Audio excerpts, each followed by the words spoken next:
దేవుని పరిశుద్ధ నామానికి మహిమ కలుగును గాక. చేతులెత్తి చెప్పరా. ఈ కూటానికి వచ్చిన మీ అందరికీ ప్రభు అయిన యేసు నామంలో అందరికీ వందనాలు. హల్లెలూయా. దేవుని మహాకృపను బట్టి జనవరి మాసం అంతా ఆయన కృపలో కాపాడబడి మరలా ఈ ఫిబ్రవరి మాసం ఈ 7వ తారీఖు దినమున ఈ రీతిగా ఆయన సన్నిధిలో ఉండే ఒక గొప్ప భాగ్యాన్ని ప్రభు మనకు అనుగ్రహించారు. హల్లెలూయా. ఈ రాత్రి బల్లారాధన కార్యక్రమం ఉంది కనుక దేవుని బిడ్డలో వ్యక్తిగతంగా ఎవరికి వారు శుద్ధి చేసుకోవాలి. దేవుని స్తోత్రం. ఎవరికి వారు శుద్ధి చేసుకోవాలి. రొట్టె ఆయన శరీరముగాను ద్రాక్ష రసము ఆయన రక్తముగాను మనం తిని త్రాగాలి. ఎవరైతే ఆయన శరీరము తిని ఆయన రక్తం త్రాగుతారో వారు అంత్యదినమున లేపబడతారు. ఎప్పుడు లేపబడతారు? అంత్యదినమున లేపబడతారు. వారిలో ప్రభువులో వారు నివాసం చేస్తారు. హల్లెలూయా. నా శరీరము నిజమైన ఆహారమును, నా రక్తమును నిజమైన పానమున్నదని ప్రభు అనేక విషయాలు చెప్పారు. దేవుని స్తోత్రం కలుగును గాక. హల్లెలూయా. ఈ రాత్రి నా ప్రియమైన బిడ్డలారా కొన్ని విషయాలు వల్ల ఆరాధన గురించి మనం తెలుసుకుందాం. దేవుని స్తోత్రం కలుగును గాక. వల్ల ఆరాధన చెప్పండి. వల్ల ఆరాధన. హల్లెలూయా. ఇంగ్లీష్లో హోలీ కమ్యూనియన్. పరిశుద్ధమైన వల్ల లేక సంస్కారం, పరిశుద్ధ సంస్కారం. దేవుని స్తోత్రం. ఎవరు పడితే వారు బల్లారాధన తీసుకోకూడదు. ఎవరు పడితే వారు బల్లారాధన ఇవ్వకూడదు. దేవుని స్తోత్రం. ఎవరు పడితే వారు బల్లారాధన తీసుకోకూడదు. ఎవరు పడితే వారు బల్లారాధన ఇవ్వకూడదు. దేవుని స్తోత్రం. దానికి ఒక యోగ్యత, అర్హత కావాలి. ప్రభు బల్లారాధన తీసుకోవటానికి నా ప్రియమైన బిడ్డలారా ఆ వ్యక్తి తీసుకునే వ్యక్తులు వారు మొట్టమొదటిగా ప్రభుతో స్నేహం చేయాలి. ప్రభుతో స్నేహం చేయాలి. వారు మాత్రమే అర్హులు. దేవుని స్తోత్రం. వారు మాత్రమే అర్హులు. ఇంకా మిగతా కొన్ని ఉన్నాయి, చెప్తాను. ఒక్కొక్క పాయింట్ చెప్తాను. ఇది బల్లారాధన ఎవరు తీసుకోవాలి, ఎవరు ఇవ్వాలి? దేవుని స్తోత్రం. మొట్టమొదటిగా మనం ఎవరు తీసుకోవాలి అనే విషయాలను తెలుసుకొని ఆ తర్వాత ఎవరు ఇవ్వాలి అనేది మనం తర్వాత తెలుసుకుందాం. దేవుని స్తోత్రం. ఎవరు తీసుకున్నారు అంటే ఆది కాండం తీయండి, అందరి వాక్యంలోకి రావాలి. క్రొత్త నిబంధనలో ప్రభు బల్ల ఆరాధన ఉందని చాలా మందికి తెలుసు. కానీ పాత నిబంధనలో కూడా ఉందన్న సంగతి కొంతమందికే తెలుసు. పాత నిబంధనలో దేవుడు అబ్రహాముని దర్శించాడు. ఒక దినాన శత్రువులను జయించి తిరిగి వస్తున్నప్పుడు దేవుడు అబ్రహామును కలుసుకున్నాడు. 14వ అధ్యాయం 18వ వాక్యం. మరియు షాలేము రాజైన మెల్కీసెదెకు రొట్టెను ద్రాక్ష రసమును తీసుకుని వచ్చెను. ఇక్కడ చూడండి, రొట్టెను అంటే ఇక్కడ అబ్రహాం ఒక్కడే ఉన్నాడా, మిగతా వాళ్ళు ఇంకెవరైనా ఉన్నారా అంటే ఉన్నారు. ఎంతమంది ఉన్నారు? అబ్రహాము ఇంట పుట్టి పెరిగిన వాళ్ళు. 14వ వాక్యం. అబ్రహాము తన తమ్ముడు చెరపట్టబడినని విని తన ఇంట పుట్టి అలమర్చబడిన 318 మంది, అదేనా? 18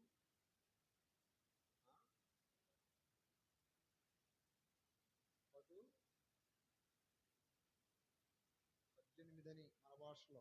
హల్లెలూయా. 318 మంది. దాని స్తోత్రం. కానీ అక్కడ యుద్ధానికి వెళ్ళి జయం పొంది తిరిగి వస్తున్నప్పుడు షాలేము రాజు అనబడుతున్న ఒక పర్సన్ అబ్రహామును దర్శించి జయించి వస్తున్న వ్యక్తికి ఏమిచ్చాడు అంటే రొట్టెను ద్రాక్షరసమునిచ్చాను అని ఉంటుంది. దేని స్తోత్రం. ఎవరిని జయించి వస్తున్నాడు అంటే శత్రువులను జయించి వస్తున్నాడు అబ్రహాం. ఇక్కడ 318 మంది కనపడుతున్నా అందరికి ఇచ్చినట్లేదు. కేవలం ఒక్క వ్యక్తికి మాత్రమే బలారాధన ఇచ్చినట్టుంది అక్కడ. దేవ స్తోత్రం. ఎంతమందికి? ఒక్కడే. అక్కడ లోతు కూడా ఉన్నాడు, లోతు కూడా ఇచ్చినట్లేదు. అంటే ఇక్కడ అబ్రహాముకు మాత్రమే దేవుడు ఎందుకు ఇచ్చాడంటే ఈ రొట్టె ద్రాక్షరసం తీసుకోవటానికి అతడు మాత్రమే యోగ్యుడు, అర్హుడు అని అర్థం. గట్టిగా చెప్పండి. ఎందుకు అబ్రహాము దేవుని దృష్టిలో యోగ్యుడయ్యాడు అంటే, అప్పుడే దీన్ని బిడ్డలారా, చాలా కారణాలు ఉన్నాయి. చాలా కారణాల్లో ఒకటి దేవునితో సహవాసం చేసేవాడు. నేను స్తోత్రం కలుగునగాక. అక్కడ చదివితే ఆ 18వ వాక్యం, మరియు షాలేము రాజును మెల్కీసెదెకు రొట్టెను ద్రాక్షరసమును తీసుకొని వచ్చెను. అతడు సర్వోన్నతుడకు దేవునికి యాజకుడు. అప్పుడు అతడు అబ్రహామును ఆశీర్వదించి ఆకాశమునకును భూమికిని సృష్టికర్తయును సర్వోన్నతుడనైన దేవుని వలన అబ్రహాము ఆశీర్వదించబడును గాక అనియు, నీ శత్రువులను నీ చేతికి అప్పగించిన సర్వోన్నతుడకు దేవుడు స్తుతింపబడును గాక అనియు చెప్పెను. అప్పుడు అతడు అన్నిటిలో అతనికి 10వ వంతు ఇచ్చాడు. గట్టిగా చెప్పండి. అబ్రహాముకు దేవుడు ఎందుకు ఇచ్చాడు అంటే దానికి ఆన్సర్ యెషయా గ్రంథం 41వ అధ్యాయం 8వ వాక్యం చదివితే అక్కడ రాయబడింది, నా సేవకుడైన ఇజ్రాయేలు, ఏర్పరచుకొనిన యాకోబు, నా స్నేహితుడైన. చెప్పండి. అబ్రహాం ఎవరంట? My friend, my dearest friend. Hallelujah. నా యొక్క స్నేహితుడు అబ్రహాం. భూమి మీద ఆయన పాత నిబంధనలో ఎవరినైనా స్నేహితులుగా చేసుకున్నాడు అంటే ఒకే ఒక్క పేరు గుర్తొస్తుంది మనకి. అతని పేరే అబ్రహాము. దేని స్తోత్రం. ఇప్పుడు అబ్రహాముకు దేవుడు ఎందుకు రొట్టెను ద్రాక్షరసం ఇచ్చాడంటే దేవునికి ఏమై ఉన్నాడు? అతను స్నేహితుడై ఉన్నాడు. ఈరోజు నా ప్రియ దేవుని, మనము కూడా దేవునితో ఏం చేయాలి? స్నేహం చేయాలి. 1 యోహాను పత్రిక 1వ అధ్యాయం అక్కడ చదివితే, మన స్నేహమైతే, హల్లెలూయా, 1వ అధ్యాయము మన సహవాసం అయితే 3వ వాక్యం, మాతో కూడా మీకును సహవాసం కలుగునట్లు మేము చూచిన దానిని వినిన దానిని మీకును తెలియజేయుచున్నాము. ఇక్కడ చూడండి అమ్మా, మన సహవాసం. ఎవరి సహవాసం? పక్క వాళ్ళతో చెప్పండి అన్నమాట. బ్రదర్, మన సహవాసం అయితే మన సహవాసం అయితే ఎవరితో అండి? అక్కడ చూడండి, తండ్రితో, father and son, with father with son, కుమారుడితోనూ అలాగే తండ్రితోనూ. కుమారుడు అనగా యేసుక్రీస్తు ప్రభుల వారు. తండ్రి అంటే యెహోవా దేవుడు. ఇప్పుడు మన సహవాసం ఎవరితో ఉండాలి? నేను అడుగుతున్నాను, మీరు చెప్పట్లా. అబ్రహాం ఎవరితో చేశాడు స్నేహం? తన దగ్గర ఉన్నటువంటి పనివారితో చేయలేదు. తనను అభిమానించే రాజులతో స్నేహం చేయలేదు. తన అన్న కుమారుడు లోతుతో కూడా స్నేహం చేయలేదు. అతడు డైరెక్ట్గా ఎవరితో పెట్టుకున్నాడు స్నేహం? దేవునితో పెట్టుకున్నాడు. ఇప్పుడు మారు మనసు పొంది రక్షించబడిన తర్వాత దేవుని బిడ్డలు ఎవరితో పెట్టుకోవాలి స్నేహం? ఆ అమ్మాయి నా స్నేహితురాలండి, ఆ అబ్బాయి నా స్నేహితుడండి. ఏ స్నేహితుడు? My girlfriend, my boyfriend. ఎవరండి? Who is that person? That person is my girlfriend or my boyfriend. ఏదో ఒకటి చెప్తారా లేదా? మీ ఫ్రెండ్ ఎవరు? Who are you? Your friend. My friend is my God. Hallelujah. My friend is my God. No another person in the world.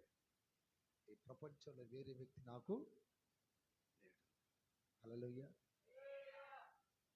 ఇక్కడ రక్షించబడిన తర్వాత బల్లారాధన తీసుకుంటున్న నీవు అబ్రహాము వలె దేవుడు ఏం చేయాలి? సహవాసం చేయాలి. దాని స్తోత్రం కలుగును గాక. మీకు ఒక చిన్న విషయం చెప్పమంటారా? నిజంగా మీరు దేవునితో స్నేహం చేస్తున్నారా అని నేను అడిగితే మీరేం చెప్తారు? దేవునితో నిజంగా మీరు సహవాసం చేస్తున్నారా అని నేను అడిగితే మీరేం చెప్తారు? ఎంతమంది చేతులు ఎత్తారు? చేతులు. అయ్యా, మేము దేవునితో స్నేహం చేస్తున్నాం అన్న వాళ్ళు చేతులు ఎత్తండి. చేయట్లేదా మీరు? అంటే బల్లారాధన ఎవరు తీసుకోవద్దు. నిజంగా చెప్తున్నా, దేవునితో మీరు సహవాసము చెయ్యట్లేదంటే బలలో చేయటానికి అర్హత ఉందా? ఉందా? హల్లెలూయా. ఎవరికి ఇస్తున్నాడు బల్లారాధన? ఈ రోజున తాగుబోతోలకి, తిరుగుబోతోలకి, అడ్డదిడ్డాల తిరిగి కనీసం శుద్ధీకరణ కోటాల్లో మంత్ ఎండింగ్లోనైనా 3 రోజులు కూర్చోడానికి వాడికి తీరికుండదు. అప్పుడు అడావుడిగా వచ్చాడు తిని దాగి వెళ్ళిపోతుంటాడు.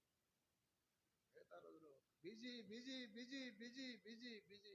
తర్వాత ఇటు బ్రతుకు గజిబిజి అయింది. ఎవరు తీసుకోవాలి బల్లారాధన? సహవాసం చేస్తున్నాడు, చేస్తున్నది అనటానికి ఒక రుజువేంటి? ఎవిడెన్స్. రుజువేంటి చెప్పండి? What is that evidence in your life? నీ జీవితంలో ఒక రుజువేంటి అంటే ఏమని చెప్తారు? యోబు గ్రంథం 22వ అధ్యాయం 21వ వాక్యం. ఆయనతో నువ్వు సహవాసం చేస్తే, అదిగో గుర్తుపెట్టుకోండి, దేవునితో సహవాసం చేసే వారికి ఏం కలిగిద్దండి? అది లేదు అంటే ఆ వ్యక్తి దేవునితో ఏం చేయట్లేదు. చెప్పండి, సమాధానం ఉందా మీకు? సమాధానం ఉందా? రోజు గొడవండి నాకు మా ఆయనకి, రోజు పోట్లాట్లండి నాకు నా భర్తకి, రోజు పోట్లాట్లండి నాకు నా భార్యకి, నాకు నా పిల్లలకి. అంటే ఏం లేదు? No peace, no peace, no peace in their mind and heart. Hallelujah. వారి మనస్సులో, హృదయంలో ఏం లేదు? No peace. ఎందుకు లేదు? దేవునితో ఏం లేదండి వాళ్ళకి. దేవునితో సహవాసం చేసే వాళ్ళకి దేవుడు ఏమిస్తున్నాడంటే సమాధానం ఇస్తున్నాడు. వారి మనస్సు నెమ్మదిగా ఉంటుంది. హల్లెలూయా. ప్రశాంతంగా ఉంటుంది. చాలా నెమ్మది పరులుగా ఉంటారు వాళ్ళు. దేవుడితో ఏముంది వాళ్ళకి? చెప్తున్న మాట అర్థమవుతుందా మీకు? దేవునితో సహవాసం చేసే వ్యక్తులు ఎలా ఉంటారంటే వారు పోట్లాడరు. అర్థమైందే? కేకలు వేయరు, గొడవలకు వెళ్ళరు, కేసులు, కోర్టులు, పోలీస్ స్టేషన్ వెనకాల తిరగరు. వారికి ఏముంటుందంటే సమాధానం ఉంటుంది. అందుకనే బల్లారాధన తీసుకునేవాడు అందరితో ఏం కలిగి ఉండాలి? సమాధానం కలిగి ఉండాలి. సమాధానం లేకుండా బల్లలో చేయి వేయొచ్చా? నీకు ఎవరి మీదైనా ద్వేషం ఉన్నా, కోపం ఉన్నా, ఎవరైనా, అర్థమైంది, ఎనీబడి, అప్రీతిని బిడ్డలారా, ఎవరితోనైనా సరే నీకు సమాధానం లేకపోతే don't touch the holy communion.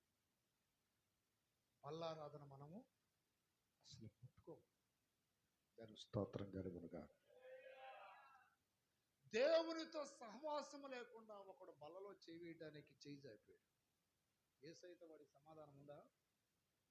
యోహాను సువార్త. దేవుని స్తోత్రం కలుగును గాక. సమాధానము లేకుండా బల్లలో చేయి వేయటానికి చేయి జారిపోయాడు. యోహాను సువార్త 13వ అధ్యాయము 27వ వాక్యం చదువుకుందాం. వాడు ఆ మొక్క పుచ్చుకొనగానే సాతాను వానిలో ప్రవేశించెను. ఏ మొక్క పుచ్చుకోగానే? రొట్టె మొక్క, బల్లారాధన మొక్క పుచ్చుకోగానే రొట్టెతో పాటు ఎవరు వెళ్ళారు లోనకి? ఈ రోజున నీ భర్తతో నీకు సమాధానం ఉందా? భార్యతో సమాధానం ఉందా? ఇంట్లో వారితో సమాధానం ఉందా? వీధిలో ఉన్న వారితో సమాధానం ఉందా? లేక పోట్లాడి గొడవలాడి నెమ్మది లేకుండా వచ్చి కూర్చొని బల్లలో చేయి వేయాలని నువ్వు కూర్చుంటే నువ్వు తీసుకునే ముక్కతో పాటు లోనకి ఎవరు వెళ్తున్నారు? సాతానుడు వెళ్తున్నాడు లోనకి. జాగ్రత్త, బీ కేర్ఫుల్. చాలా జాగ్రత్త కలిగి ఉండాలి. అది సాధారణమైన రొట్టె కాదు. సాధారణమైన రొట్టె కాదు. ప్రార్థన చేసుకుంటున్నారు బాగా. అయ్యా, అందుకనే మన సంఘాల్లో 3 దినాలు శుద్ధీకరణ కూడాలు పెట్టేది. ఎందుకంటే ఇలాంటి ఏదైనా లోపాలుంటే సరిదిద్దుకోవడానికి, సరి చేసుకోవడానికి అందుకు పెట్టేది ఈ శుద్ధీకరణ కూడా. ఏ సంఘాల్లో జరగవు 3 రోజులు, మన సంఘాల్లోనే జరిగి. ప్రపంచంలో ఏ సంఘాల్లో జరగవు, ఒక్క పెంతెకోస్తు సంఘాల్లో తప్ప. దాని స్తోత్రం. 3 days అన్నమాట ఫాస్టింగ్లో ఉంచుతారు. ఏదైనా ఒప్పుకోవాల్సినవి, సరిదిద్దుకోవాల్సినవి. ఎందుకని? హడావుడిగా బల్లలో చేయి వేస్తే ఈ లోనకి ఎవరు ప్రవేశిస్తున్నారు? మనం ఎవరు సంబంధం? దేవుని సంబంధమా, సాతాను సంబంధమా? కానీ కొంతమంది యేసయ్య ఏమన్నాడు తెలుసా? యోహాను సువార్త 8:44, మీరు మీ తండ్రి యగు అపవాది సంబంధులు. మీరు మీ తండ్రి యగు అపవాది సంబంధులు. అంటే మీరు దేవునితో స్నేహం చేయరు, కానీ దేవునితో సహవాసం చేస్తున్నామని చెప్పుకుంటారు. రక్షించబడ్డామని చెప్పుకుంటారు, బాప్తిసం పొందామని చెప్పుకుంటారు, మందిరానికి వెళ్తామని చెప్పుకుంటారు. కానీ వారిలో ఉంది ఎవరు? ఎవరి సంబంధులు వాళ్ళు? వారిలో ఉన్న ఆశలన్నీ ఎవరి? నిజంగా దేవుడు వారిలో ఉంటే ప్రార్థన చేయమని, వాక్యం చదవమని, దైవ సన్నిధిలో నిర్దోషంగా బ్రతకమని, నమ్మకంగా దైవ సన్నిధికి వెళ్ళమని, అన్ని విషయాలు యథార్థంగా ఉండాలని దేవుడు సర్వ సత్యములోనికి వారిని నడిపిస్తాడు. కానీ ఇప్పుడు ఇలా నడిపిస్తుంది ఎవరు? ఎట్లాంటి వాళ్ళు అన్నట్టు మళ్ళీ ఇల్లు బలారాజు చేసుకుంటారు. అన్ని ఆశలు ఉంటాయి. ఎందుకని? వీరు లోకంతో స్నేహం చేస్తున్నారు, దేవునితో సహవాసం. అంటే ఇప్పుడు బల్లారాధన తీసుకునేవారు 2 గ్రూపులు. ఒకరు దేవునితో స్నేహం చేసేవాళ్ళు, రెండోది లోకముతో, దేవునితో స్నేహం చేసే వారి యొక్క బల్ల అది నిజమైన బల్ల. లోకంతో స్నేహం చేసే వారి బల్ల దయ్యాల బల్ల. ఏ బల్ల అది? కొరింథీయులకు రాసిన పత్రిక చదువు. దయ్యాల బల్ల కూడా ఉందా అన్న? అయ్యగారు ఉందా అంటే ఉందిగా, దయ్యాల బల్ల కూడా ఉంది. ఇప్పుడు ఇక్కడ ఇటు చూడండి, ఇటు ఆ ముక్క ముచ్చుకోగానే దేవుని ఆత్మ కదా రావాల్సింది. ఏ ఆత్మ వచ్చింది అంటే ఇప్పుడు ఏ బల్ల తీసుకున్నాడు వాడు? హల్లెలూయా. ఇచ్చింది ప్రభు అయిన వాడు ముట్టుకోగానే అది దయ్యాల బల్లగా మార్చబడి, అంటే యోగ్యత లేని వాడు. దేవుని స్తోత్రం. హల్లెలూయా. చూడండి అక్కడ కొరింథీయులకు రాసిన పత్రికలో, మీరు దేవుని బల్ల దయ్యాల బల్ల తీసుకున్న నేరారు. దేవుని స్తోత్రం. హల్లెలూయా. అప్రీతిని బిడ్డలారా, మనము దేవుని బల్ల దయ్యాల బల్ల రెండు తీసుకోలేం. ఇప్పుడు 10వ అధ్యాయం చూడండి, 10వ అధ్యాయం 21. మీరు ప్రభు పాత్రలోనిది. మొదటి కొరింథీయులకు రాసిన పత్రిక 10వ అధ్యాయం 21వ వాక్యం. మీరు ప్రభు పాత్రలోనిది, దయ్యముల పాత్రలోనిది కూడా. అంటే ఎన్ని పాత్రలు ఉన్నాయి అని చెప్పండి. అన్నయ్య ఇల్లు కూడా ప్రార్థనకి వెళ్తారు, బల్లారాలు తీసుకుంటారంటే ఏం బల్ల అసలు కాదు చెప్పండి. వారం కూడా ఇస్తారు కొంతమంది బల్లారాలు. వారం వాళ్ళకి సిద్ధపాటు ఏమైనా ఉంటుందా? ఉపవాసాలు ఏమంటారా? అది ఏ బల్లారాలు అంటే చెప్పండి. అంతే. రైట్ ఆన్సర్ అది. దాని స్తోత్రం. సిద్ధపాటు లేకుండా తీసుకునేది ఏ బల్లది? నేను చెప్తున్నానా దేవుడు చెప్తున్నాడా? వాక్యం చూడండి.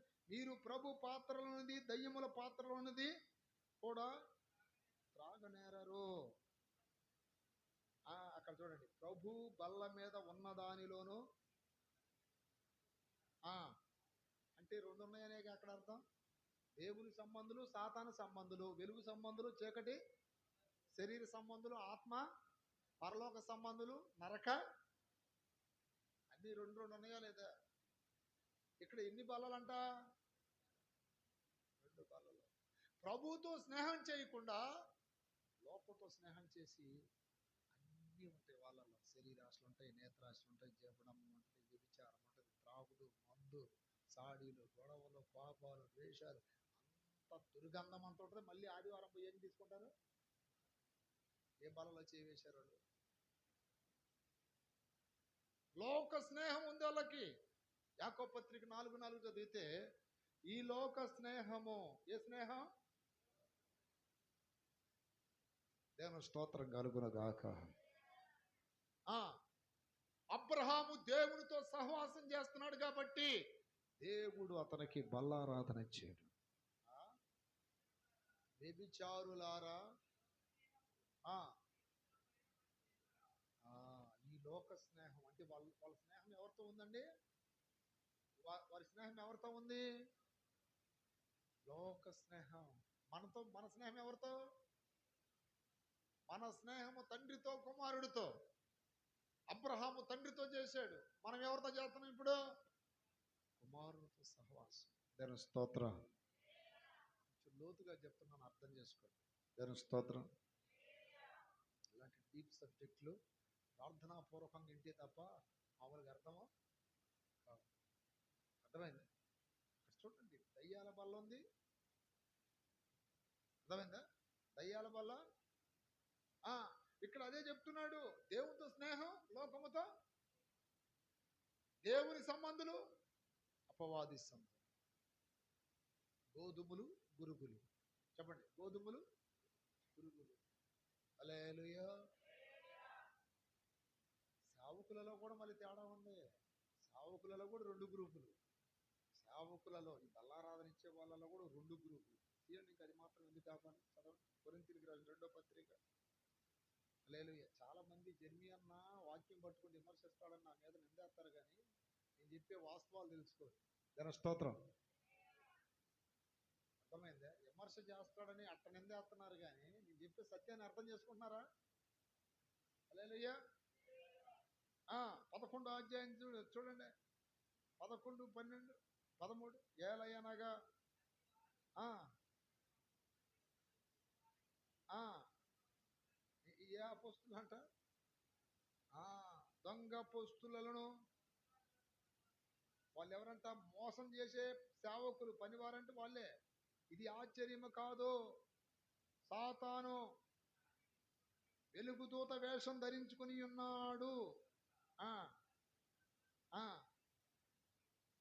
ఆ ఆ ఆ చూసారా? అంటే వారు ఇక్కడ సాతానుడు ఏం చేస్తున్నాడు? వెలుగు దూత వేషం ధరించుకున్నాడు. వాడి పరిచారకులు కూడా నీతి మంతులు, అంటే నీతి పరిచారకుల వేషమును ధరించుకొని ఉన్నారు. మేము కూడా బల్లారాలను ఇస్తాం, మేము కూడా బాప్తీసాలు ఇస్తాం, మేము కూడా అది చేస్తాం, ఇది చేస్తామంటే అసలు నీ పిలుపు ఉందా? దేవుని ఏర్పాటు ఉందా? ఒకవేళ నువ్వు ఇచ్చేది వాక్యానుసారమేనా? లేదు, ఎవడికైనా ఇచ్చేస్తాం. ఎట్టాంటి వాళ్ళైనా అడ్డగాడిదలు, గుడ్డి గాడిదలు, ఏ గాడిదలకైనా ఏమిస్తాం మేము? మాకు జనం కావాలి, క్రమంతో పని లేదు. మాకేం కావాలి? జనం కావాలి, క్రమంతో పని లేదు. యేసయ్య అదే అన్నాడు, విశాల మార్గములో అనేకులు పరిగెత్తుతారు, ఇరుకు మార్గంలో వెళ్ళేవారు ఎంతమంది? చిన్న మంద అన్నాడు, పెద్ద మంద అన్నాడు? పెద్ద మందకి వెళ్ళి మొగ్గు ఎక్కువ చూపుతున్నారు. ఇప్పుడు చిన్న మందే. యేసయ్య కాలములో లక్షల మంది ఉన్నారు కదా, 1,00,000 మందిని సేవకులు చేసుకోవచ్చు. ఆయన 12 మందిని, ఎంతమంది? ముందు 70 మంది వచ్చారు, కఠినంగా చెప్పాడు. 58 మంది పోయారు, మిగిలింది 12 మంది. 12 మందిలో కూడా ఒకడు దొంగ. 11 మందితో ప్రపంచాన్ని దున్నాడు. ఈ 11 మంది సత్యములో నిలబడింది. ఆ 11 మంది ఎక్కడ నిలబడ్డారు? సత్యము కొరకు ప్రాణాలు ఇచ్చారు. సంఖ్య చిన్నదని ఎప్పుడు తక్కువ అంచనా వేయకూడదు. ఒక్క వ్యక్తి 1000 మందితో సమానమే. గట్టిగా చప్పట్లు కొట్టండి, గట్టిగా. హల్లెలూయా. ఆ కాడికి 1000 మంది వస్తారండి. రాని గడ్డి ఎన్ని లారీలు ఉన్నా ఒక్క నిప్పేస్తే ఏమైతే? బంగారము చిన్న కమ్మైన దాని విలువ దానికి ఉంటది. దాని స్తోత్రం. వజ్రం అనేది చిన్నదైనా దాని విలువ దానికి ఉంటది. ఇప్పుడు వజ్రం లాంటి వారు, బంగారం లాంటి వారు, వెండి లాంటి వారిని కదా తయారు చేయాల్సింది. అందుకనే ఉంటది. ఆ పునాది మీద వెలగల రాళ్ళు, వెండి, బంగారం. తర్వాత ఇంకో బ్యాచ్ ఉంది. ఏంటిది? గడ్డి, కర్ర, కొయ్యకాలు. గడ్డి, కర్ర, కొయ్యకాలు. వీళ్ళు 3 గ్రూపులు. వెండి, బంగారం, వెలగలరా, వీళ్ళు 3 గ్రూపులు. ఇప్పుడు ఈ 3 ఉన్నారు చూడండి. గడ్డి కాలిపోయేదే, కర్ర కాలిపోయేదే, కొయ్యకాలు కూడా కొద్దిగా లేటుగా కాలిపోతుంది అంతే, కానీ కాలిపోయేది, బూడిదయ్యేది. కానీ ఈ 3 మాత్రం ఎంత కాలితే అంత షైనింగ్ వస్తూ ఉంటాయి. వెండి, బంగారం ఎంత గాలిన ఏమవుతుంది? ప్రకాశవంతముగా రిఫ్లెక్ట్. ఏం చెప్పండి? రిఫ్లెక్ట్ అండి, మెరిచిపోతా ఉంటుంది. ఇంకా ఇంకా ఇంకా ఇంకా దేవుని బిడ్డలు, సత్య సంబంధులందరికీ ఎన్ని శ్రమలు, శోధనలు వచ్చినా వారు రిఫ్లెక్ట్ లాగా ప్రకాశిస్తూ ఉంటారు. దేవుని స్తోత్రం. మీరు ఎలా ఉండాలనుకుంటున్నారు? గడ్డ, కొయ్యకాల, కర్ర, వెలగల రాళ్ళ, వెండి, బంగారం లాంటి వల్ల? చెప్పండి. పునాది మీద క్రీస్తే ముఖ్యమైన మూలరాయి. అపోస్తులు చెప్పండి, ప్రవక్తులు వేసిన పునాది మీద మీరు కట్టబడుతున్నారు. ఇప్పుడు సేవకులలో కూడా తేడా జరుగుతుంది. ఇక్కడ సాతానుడు వెలుగుదూత వేషం వేసుకున్నాడు దేవుడిని, ఏదో కొన్ని అద్భుతాలు చేస్తున్నానని. అలాగే వాని పరిచారకులు నీతి పరిచారకుల వేషము వాడు ధరించుకున్నట్టు వీళ్ళు కూడా ధరించుకున్నారు. వారి క్రియలకు అంతం కలిగిద్దాం. దేని స్తోత్రం. చేతులు పైకెత్తి చెప్పాలి. సంఖ్యని చెప్తారే కానీ క్వాలిటీ చెప్తారా? సంఖ్య చెప్తారు కానీ క్వాలిటీ చెప్తారా? ఇప్పుడు క్వాంటిటీ కావాలా, క్వాలిటీ కావాలా? చెప్పండి. క్వాంటిటీయా, క్వాలిటీయా? ఏం కావాలి? ఒక బట్టల షాప్కి వెళ్తే ఏం చూస్తారు? క్వాలిటీ చూస్తారు. ఒక సరుకులు కొట్టుకుపోతే ఏం చూస్తారు? క్వాలిటీ చూస్తారు. మంచి చెడుగా. దేవుడు కూడా రేపు విశ్వాసులు ఏం చూస్తాడు? క్వాంటిటీ చూడడం ఎంతమంది అని, క్వాలిటీ చూస్తాడు. నా ఇల్లంతటిలో నమ్మకమైన వాడు ఒక్కడే. ఎవరో మోషే. నేను ఏర్పరచుకునే సాధనం పౌలు ఒక్కడే. నా చిత్తానుసరుడైన మనుషుడు ఎవరో దావీదు ఒక్కడే. హల్లెలూయా. దేవుని ఆత్మ కలిగిన వాడు ఎవరో దానియేలు. దేవుని స్తోత్రం. నిర్దోషి, బహుప్రియుడు దేవునికి ఎవరండి? One and only person. Hallelujah. ఒక్కడే, ఒకే ఒక్క వ్యక్తి. ఈరోజు నా ఒక్క వ్యక్తిగా నువ్వు మారాలి. దేవుని స్తోత్రం. అందుకని ఇప్పుడు ఎవరితో సహవాసం చేయాలి మనం? ఇప్పుడు యాకోబు పత్రిక 4:4 చదవండి. 4:4. ఈ లోక స్నేహము దేవునితో వైరమని మీరు ఎరుగరా? హల్లెలూయా. మీరు ఎరుగరా? హల్లెలూయా. ఈ లోక స్నేహం అంటే ఏంటి? లోకములో ఉన్నదంతా శరీరాశ, నేత్రాశ, జీవపడంబం. శరీరాశ, desire of flesh, desire of ice, proud. నేత్రాశ, శరీరాశ, డంభం, ప్రౌడ్ లైఫ్. హల్లెలూయా. ఈరోజు నా ప్రియమైన బిడ్డలారా, లోకములో ఉన్న శరీర ఆశలు నీకున్నాయనుకోండి, అర్థమైందే? శరీర నీకుండేది ఎంత ఎంటికలో నువ్వు ఎంత ఎంత ఎంత ఎంటికలు పెడతావు? నేను స్తోత్రం. అది చెప్పకూడదు. ఏంటి ఆశ? ఏం చెప్పాలి? ఆశ. అలా ఇది పెట్టిందంట, నేను ఇది పెట్టాను, అది పెట్టాను. నీకు రూపాలన్నీ మారిపోతాయి. దయ్యపు రూపాలు వచ్చేస్తాయి ముఖానికి. నేను స్తోత్రం. ఎవరి రూపం పోతే? దైవ రూపం పోతే. అబాధం వెలువలిపోయారు. దేవుని పోలిక, దేవుని సారూప్యం కూలిపోయారు. వద్దన్న పండు తిని వద్దన్నవి చేస్తున్నారు ఇప్పుడు బాప్తిసాలు పొంది. అర్థమైందా? వెండితో నాకేం పని, బంగారంతో నాకేం పని? పరలోక రాజ్యంలో నేను ఏ వీధుల్లో తిరగబోతున్నా? బంగారు వీధుల్లో. ఈరోజు బంగారం నా మీదకి రాకూడదు, నా కాళ్ళ కింద ఉండాలి. అది ఎక్కడ ఉండాలి? నేను స్తోత్రం. గల్లు గల్లు గల్లు గల్లు గల్లు గల్లు గల్లు గల్లు గల్లు దయ్యంలాగా. నేను స్తోత్రం. మందిరంలో కొత్తటి గల్లు గల్లు గల్లు గల్లు. పూర్వకాలంలో అసలు ఈ గల్లు గల్లు అని దీనికి తగిలిచ్చేవాళ్ళంటే ఎద్దులకి. ఏంటి చెప్పండి?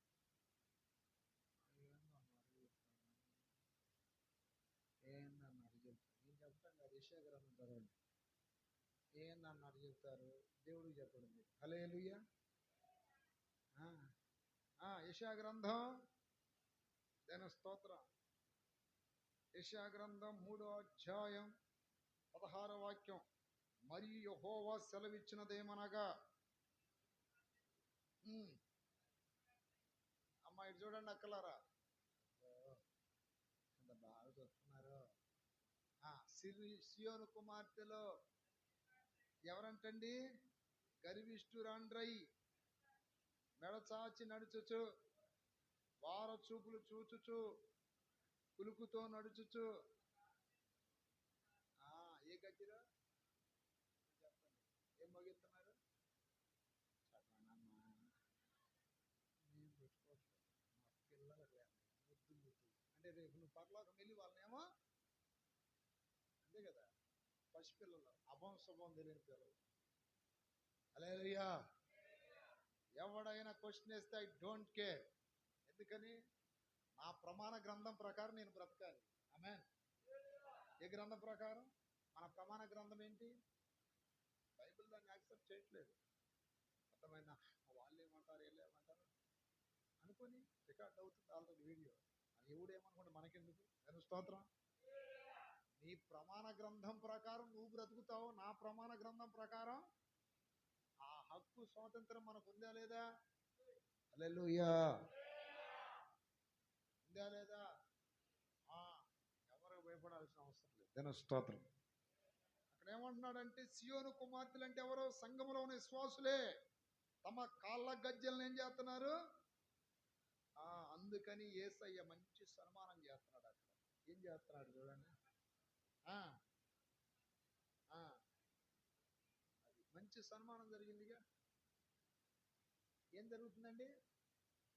మంచి మంచి మంచి ఆర్డినేషన్, సన్మానం, మంచి సన్మానం జరుగుతుంది కదా. ఇక్కడ నడినెత్తి బోడి చేయనంటే ఆత్మీయ అర్థమే తెలుసా? ఎంట్రుకలు అభిషేకానికి గుర్తు. సాంసోను ఎంట్రుకలు కట్ చేయబడినప్పుడు ఏం పోయింది? అభిషేకం. ఈ ఆశలు కలిగిన వారికి దేవుని ఆత్మ ఉండదు. ఈ ఆశలు ఇవన్నీ పెట్టుకునే వారికి ఒకవేళ మాకు ఆత్మ ఉందని ఎగిరినా అది దురాత్మ, భ్రమపరిచే ఆత్మ, మోసపరిచే ఆత్మ. నిజమైన పరిశుద్ధులకు ఈ ఆశలు ఉండవు. వారికి పరిశుద్ధాత్మ వస్తుంది. కాపీ కొట్టి కొంతమంది ఎగురుతుంటారు, ఓ అట్లా ఎగురుతారు, నాకు ఆత్మ వచ్చిందని భ్రమపడతారు. ఆత్మ వస్తే నిన్ను సర్వసత్యంలో నడిపించాలి, మంచి చెడు నీకు తెలియపరచాలి. ఆత్మ చెప్పేసిద్ది నీకు ఏది చెడో ఏది తప్పో. ఎవరు చెప్తుంటారు? 1 యోహాను పత్రిక 2:27 చదవండి. ఆత్మ అభిషేకమే చెప్పేసిద్ది నువ్వు ఎలా నడవాలో, ఎలా నడవకూడదో, ఎలా బ్రతకాలో, ఎలా బ్రతకూడదో పరిశుద్ధాత్మ దేవుడే నీకు అన్ని నేర్పుతా ఉంటాడు. ఆయన వలన మీరు పొందిన అభిషేకం మీలో నిలుచుచున్నది గనుక బోధింపనక్కరలేదు. 1 యోహాను పత్రిక 2:27. అబద్ధము కాదు. అల్లు చెప్పండి గట్టిగా చెప్పండి. అమ్మో చర్చికి పోతే అన్ని తీసేయాలంటారు అనేవాళ్ళు లేరా? ఈ గుడ్డి వాళ్ళందరూ నిజంగా బైబిల్ చదువుతారా? వాళ్ళు చదివేది ఏంటంటే, సంవత్సరానికి ఒక్కసారి క్రిస్మస్ పండుగ చేసుకున్నాం, ఎగురుదాం, గంతులేద్దాం, వండుకొని తిందాం, హల్లెలూయా. లోతైన వాక్యంలో తీసుకెళ్తారా? వాళ్ళు వారు పోయే వాళ్ళనే. దేవుడేమన్నాడు? కాళ్ళ గజ్జలు మ్రోగించుతున్న వీళ్ళని ఏం చేస్తున్నాను? బోడి గుండు చేస్తా. అందుకని క్రైస్తవులు బోడి గుండు ఎందుకు చేయించుకోకూడదంటే, హల్లెలూయా, దీనికి సాదృశ్యం అని. అందుకే తొందరగా పెట్టి చేపించకూడదు. కొంతమంది ఏదైనా కారణాలతో చేయించుకుంటే అది వేరు. అక్కడ సాగర్లో మొక్కుకున్నా, ఆడ మొక్కుకున్నా, ఏడ మొక్కుకున్నా ఎంట్రుకలు ఇస్తామని చెప్పా దేవుడికి. ఏమి ఇస్తాడంట? ఎంట్రుకలు ఇస్తామని. ఎందుకు? దేవుడికి మొక్కున్నా అన్న, అందుకని ఎంట్రుకలు ఇస్తున్నా అన్న. ఎందుకమ్మా? ఎంట్రుకలు ఇచ్చి ఆ తల ఇచ్చి రావచ్చు అంతవరకు. ఆ తల ఇచ్చేసి వస్తే సరిపోయింది కదా. ఎందుకని? ఎంట్రుకలు అయితే మళ్ళీ పెరుగుతాయి కాబట్టి. తల అయితే ఇక రాదు. ఆ చెయ్యి ఇచ్చి రావచ్చుగా, ఒక సగం చెయ్యి, సగం కాలిచ్చి రావచ్చుగా దేవుడికి. అయితారా?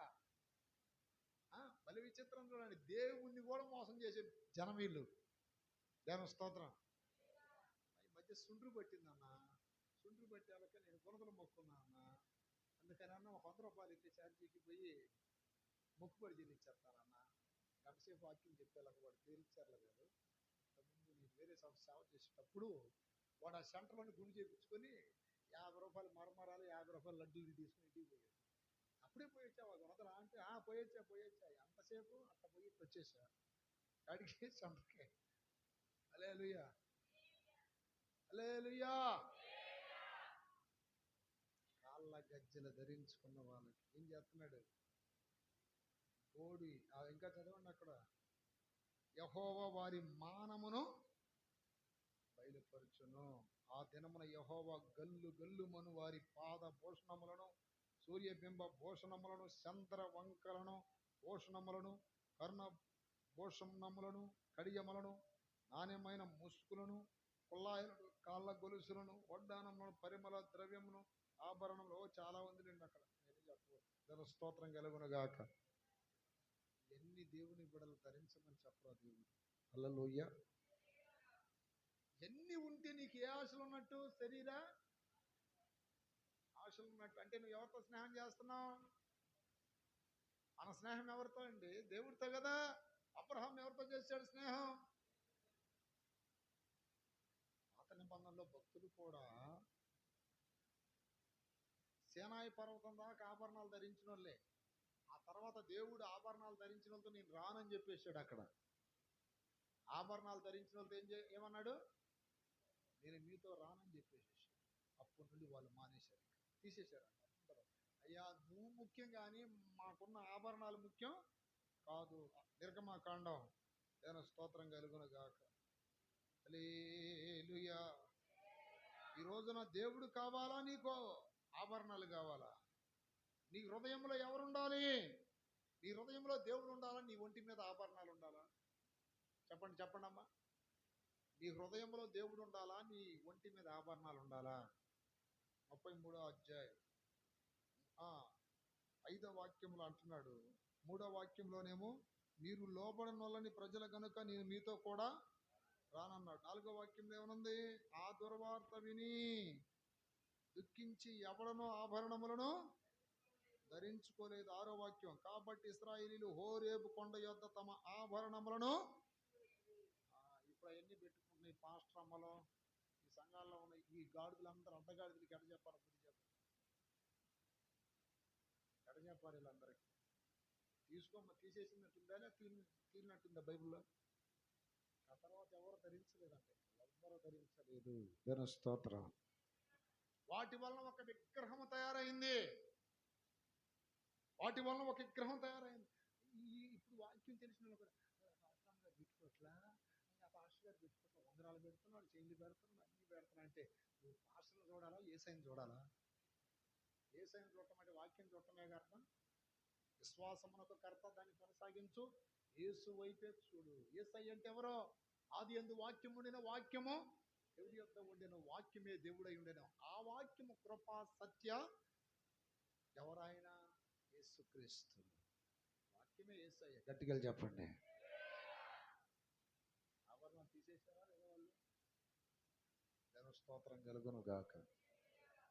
మాకు శరీరాశలొద్దు అనుకున్నారు, వారి జీవితాన్ని దేవుడికి సమర్పించేశారు. తన స్తోత్రం కలుగును గాక. అందుకనే 1 తిమోతి 2:9లో కూడా అదే ఉంటుంది. ఏమని? మరియు స్త్రీలు అనుకువయు స్వస్థ బుద్ధి గలవారయుండి తగు మాత్రపు వస్త్రముల చేతనే గాని అన్నా కొంచెం బోధ మార్చండి అన్నా, బోధ మార్చండి అన్నా, కొంచెం వాక్యం మార్చండి అన్నా, మార్చండి అన్న అనే వాళ్ళు లేరా? మార్చరు. ఇప్పుడు నేను చెప్తున్నా, ఇది విషం డబ్బా అనుకోండి, కొంచెం పేరు మార్చేసి అమృతం అని పెడితే దాగినోళ్ళు ఎంతమంది పోతారు చెప్పండి? షాపులో విషం అనుకోండి డబ్బా, దీనికి అమృతం అని లేబుల్ వేస్తే అది తీసుకున్న వాళ్ళు ఏమవుతారు? అందుకని విషానికి ఏం లేబుల్ వేయాలి కదా? అమృతం అని ఎట్లా రాస్తాం? అట్లాగే తప్పును తప్పుగానే చెప్పాలి. దేవుని స్తోత్రం. నచ్చినోడు తీసుకుంటాడు, నచ్చినోడు వదిలేస్తాడు. హల్లెలూయా. పరలోక రాజ్యాన్ని సిద్ధపడే వాళ్ళు ప్రభు కొరకు సమస్తాన్ని త్యజించి ప్రభు కొరకు బ్రతకాలనుకుంటారు. హల్లెలూయా. వాక్యం చెప్తుంది అక్కడ. ఏం చెప్తుంది?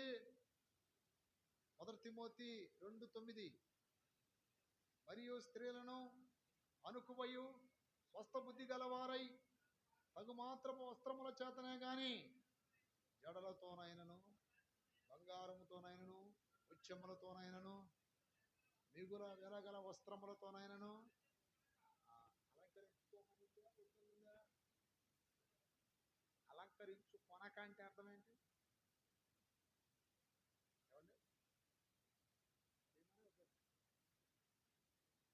అంటే ఇప్పుడు వాక్యానికి విరుద్ధంగా ఇవన్నీ చేస్తున్నామంటే ఎవరితో స్నేహం చేస్తున్నాము? మా కంపెనీ ఉందండి, మా కంపెనీలో యూనిఫామ్ వేసుకోవాలి అంటే తప్పక వేసుకుంటారా లేదా? మా పెట్రోల్ బంక్ ఉందండి, మా పెట్రోల్ బంక్ యూనిఫామ్ ఇది అంటే వేసుకుంటారా లేదా? మా స్కూల్ ఇదండి, మా స్కూల్ యూనిఫామ్ ఇది, మీ పిల్లలకి ఇది వేస్తేనే మా దగ్గరికి ఎలా, లేదంటే కుదరదంటే ఏం చేస్తారు? తప్పక పోలీస్ వ్యక్తికి పోలీస్ యూనిఫామ్, మిలిటరీ వ్యక్తులకు మిలిటరీ యూనిఫామ్, క్రైస్తవులకి ఏది యూనిఫామో? ఎవరు స్తోత్రం. దేవుని బిడ్డలు కూడా ఒక యూనిఫామ్ ఇచ్చాడుగా. ఇది కాదు ఆయన ఇచ్చింది మనకి, ఇది ఈ పైన అలంకారాలు కాదు, మనమే ఆయనకి బంగారు. ఆమేన్. మనమే ఆయనకి రత్నాలు. రత్నాలు మాత్రం మనం. ఆమేన్. జకర్యా గ్రంథంలో ఉంటది, నా జనులు కిరీట మందలి రత్నాల్ని పోలి ఉన్నారు. నువ్వే రత్నం అయితే ఇంకెందుకు నీకు రత్నాలు? ఆమేన్. ఎక్కడ ఉన్నది? జకర్యా గ్రంథంలో, నా జనులు కిరీట మందలి రత్నములను పోలి ఉన్నారు. హల్లెలూయా. స్తోత్రం కలుగునుగాక. నా జనులు ఎట్టున్నారంట? కిరీటం ఉండాలి. ఎక్కడది? 9:16 అంట. నేను స్తోత్రం. నా జనులు యెహోవా దేశములో కిరీటమందలి. ఇప్పుడు మనం ఎవరమండి చెప్పండి. అమ్మా నువ్వు ఒక రత్నానివి. చెప్పండి మీరు, నువ్వు రత్నాన్ని అని చెప్పండి. అయ్యా మీరు అందరు రత్నాలంట. అయ్యా రత్నం. ఏ రత్నం? ఏసు రత్నం. ఏ రత్నం? రత్నం. మనం అందరం ఏ రత్నాలు? గట్టిగా చెప్పండి. నీకు రత్నాలు అవసరమా? నువ్వే ఎవరివి? నువ్వే నక్షత్రానివి. మళ్ళీ నీకు నక్షత్రాలు అవసరమా? వాక్యం ఎంత లోతుగా ఉన్నదో. నేను స్తోత్ర. బంగారంతో ముత్యాలు తీరితే మన పని అంటే శరీరాశ ఉంది కాబట్టి అవన్నీ తెగేసుకొని, అర్థమైందా?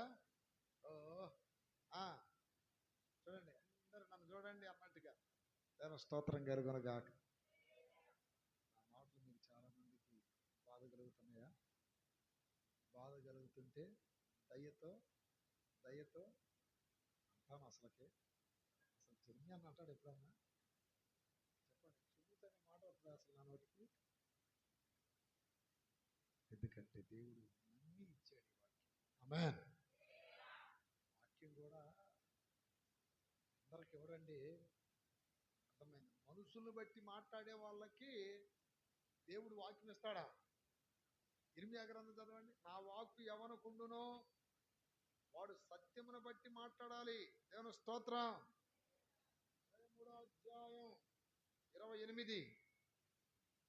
కలలో కనిన ప్రవక్త ఆ కలను చెప్పవలెను. నా వాక్కు ఎవనుకుండునో వాడు నా మాట చెప్పవలెను. చూసారా? సత్యమును బట్టి అంటే ఏంటి? సత్యం అనగా వాక్యమే. యోహాను 17:17లో ఉంటది. నీ వాక్యమే సత్యం. యోహాను సువార్త 17:17లో నీ వాక్యమే సత్యం అన్నది. అంటే ఇప్పుడు వాక్కు ఎవరుకుండునో వాడు దేన్ని బట్టి మాట్లాడాలి? వాక్యం కాకుండా ఎక్కడెక్కడో తీసుకొచ్చి చెప్పాలి. నిన్న ఒక పాస్టర్ గారు నా దగ్గరికి వచ్చి, జాగ్రత్తగానండి, హల్లెలూయా, 2 ఏళ్ల క్రిందట నేను వాళ్ళ ప్రాంతం వాక్యం చెప్పడానికి వెళ్ళా. ఇక నన్ను పోయిన సంవత్సరం పిలవాల. నేను ముందే చెప్పా, నన్ను కానీ పిలిస్తే అన్నీ భరించాల్సి వచ్చింది. నేను చెప్పే వాక్యం ఇదేనంటే ఒక ఏడుపు. మళ్ళీ నిన్న కారు వేసుకొని వచ్చాడు. ఈసారి 2 రోజులు నీదేనన్న ప్రసంగం అన్నాడు. ఎన్ని రోజులు? 2 రోజులు నీదేనన్నా. ఏంటప్పా ఎంత మార్పు వచ్చిందంటే, నిన్న మా ఊళ్ళో అందరూ కూర్చొని ఏదేదో సోది చెప్పి పాస్టర్లు అందరిని పిలుస్తావు కానీ మొన్న పోయిన సంవత్సరం ఒక ఆయన వచ్చాడు. ఆయన తెల్ల డ్రెస్ వేసుకొని, ఏ డ్రెస్ వేసుకొని? తెల్ల డ్రెస్ వేసుకొని వచ్చాడు. ఆ బ్రదర్ ఎవరు బాగా చెప్పాడు కాబట్టి ఆయన నీకు నచ్చలేదని పాస్టర్ గారిని పొడితే వాడిని నన్ను ఎత్తుకుంటూ సార్ 2 రోజులు నువ్వు చెప్పాల్సింది. నేను కూడా ఫీల్ అయిపోతున్నాను. ఎందుకంటే విశ్వాసులు మా ఇంట్లో మా భార్య కూడా, పాస్టమ్మ గారు కూడా నిన్నే కోరుకుంది. నేను స్తోత్రాలు. సత్యని ఎరిగిన వాళ్ళు వెనక ముందు కానీ ఏం కోరుకుంటారు? ఒకరోజు వస్తారు ఎప్పుడన్నా. స్తోత్రం. ఫస్ట్ వెనక ముందైనా సత్యం కావాలనుకున్న వ్యక్తులు నిజాన్ని కోరుకుంటారు. ఆమేన్. వెనక ముందని గెలిచేది ఏంటి? సత్యమేవ జయతే. చెప్పండి. సత్యమేవ జయతే. ఇప్పుడు గెలిచేది ఏంటి? చివర్లైనా హల్లెలూయా. అందుకని మనము లోక సంబంధులుగా ఉండకూడదండి. లోక సంబంధం అయితే ఈ ఆశలన్నీ ఉంటాయి. రెండోది నేత్రాశలో.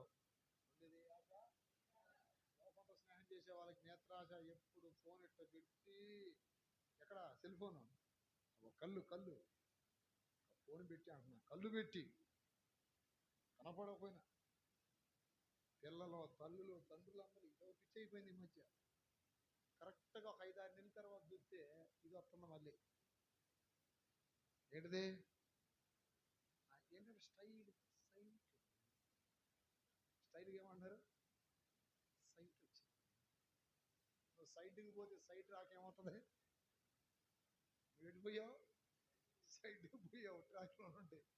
ఏమో స్తోత్రం. కొంతమంది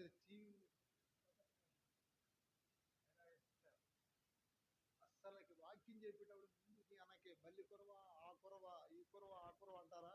ముందుకి వెనక్కి హల్లెలూయా. అదే టీవీ ముందు కూర్చోండి, ఆరపకొండెట్ట నా వెనక ఏదన్నా జరగని, అసలు బ్రతికుందా లేదా మో అంటే ఏంటి కొద్దిసేపు మళ్ళీ దాన్ని ఏమంటారు, ఆ జరిగింది పోతే ఎక్కడన్నా మళ్ళీ వస్తా రాదని. దాని స్తోత్రం. ఈ ఆశ జీవపుడంభం. దాని స్తోత్రం. తినటానికి 1 కేజీ బియ్యం ఉండదు, కానీ మన వాళ్ళు బిల్డప్లు చూస్తే మామూలుగా ఉండదు. హల్లెలూయా. తినటానికి 1 కేజీ బియ్యం కూడా లేవు ఇంట్లో, అన్ని ఖాళీయే, గోతాలు ఖాళీయే, డబ్బాలు ఖాళీయే. బిల్డప్లు చూస్తే ఆ మధ్య ఒక అక్కయ్య ఆమెను చూస్తే నేను అనుకున్న పాన్లే ఒక పెద్ద చేప దొరికింది అనుకున్నా. అలా ఇంటికి పోయి చూస్తే నాకు అనిపించింది మన విశ్వాసులలో ఏమో ఇంకా పేద మనిషి అనిపించింది. ఆ బిల్డప్లు చూస్తే మామూలుగా లేవు. హల్లెలూయా. లోకంలో ఒకటి చూడండి, పైన పటారం లోన లొటారు, పై సోకులే, వెనకాల ఏం లేదు. దేవుని స్తోత్రం. అంటే డంభమైన జీవితం వద్దు. దేవుని బిడ్డలో తగ్గించుకోవాలి. దేవుని బిడ్డలకు ఏం కావాలి? ఎన్ని ఉన్నా లేనట్టుగా. ఆయన ఎవరండి? సమీపించరాని తేజస్సులో ఉండుటకు ఆయన శ్రీమంతుడు, కానీ మన కొరకు రిక్తునిగా మారిపోయాడు. ఏమీ లేని వారిగా మనల్ని ధనవంతులుగా చేయటానికి ఆయన ఏమైపోయాడు? దరిద్రుడైపోయాడు. దాని స్తోత్రం. ఆయన దాసుని స్వరూపం ధరించుకొని, ఏ స్వరూపం అండి? ఏ స్వరూపం? దాసుని స్వరూపం. దాసుని స్వరూపం అంటే మమ్మల్ని ఎగ్జాంపుల్గా తీసుకోవచ్చు. దాసుని స్వరూపం అంటే ఈ డ్రెస్ దగ్గర వేసేది, పూర్వకాల్లో చేతిలో కన్నం ఉంటుంది, వేసేది. హల్లెలూయా. అంటే ఇప్పుడు దాసుని స్వరూపం అన్నాడు, లోన కాదు, పై వేషం కూడా మారాలి. అందుకని కొన్ని డంభమైన వాటికి దేవుని యొక్క వాక్యం ఒప్పుకోవట్లేదు. దాని స్తోత్రం. డంభంగా బ్రతకమని చెప్తుంది వాక్యం. ఏడన్నా తగ్గించుకోవాలి. తన్ను తాను తగ్గించుకునేవాడు హెచ్చించుకునేవాడు. హల్లెలూయా. అందుకని దేవునితో స్నేహం చేసిన అబ్రహాం ఎంత తగ్గించుకున్నాడు? నేను బూడిదనయ్యా అన్నాడు. అనలేదా?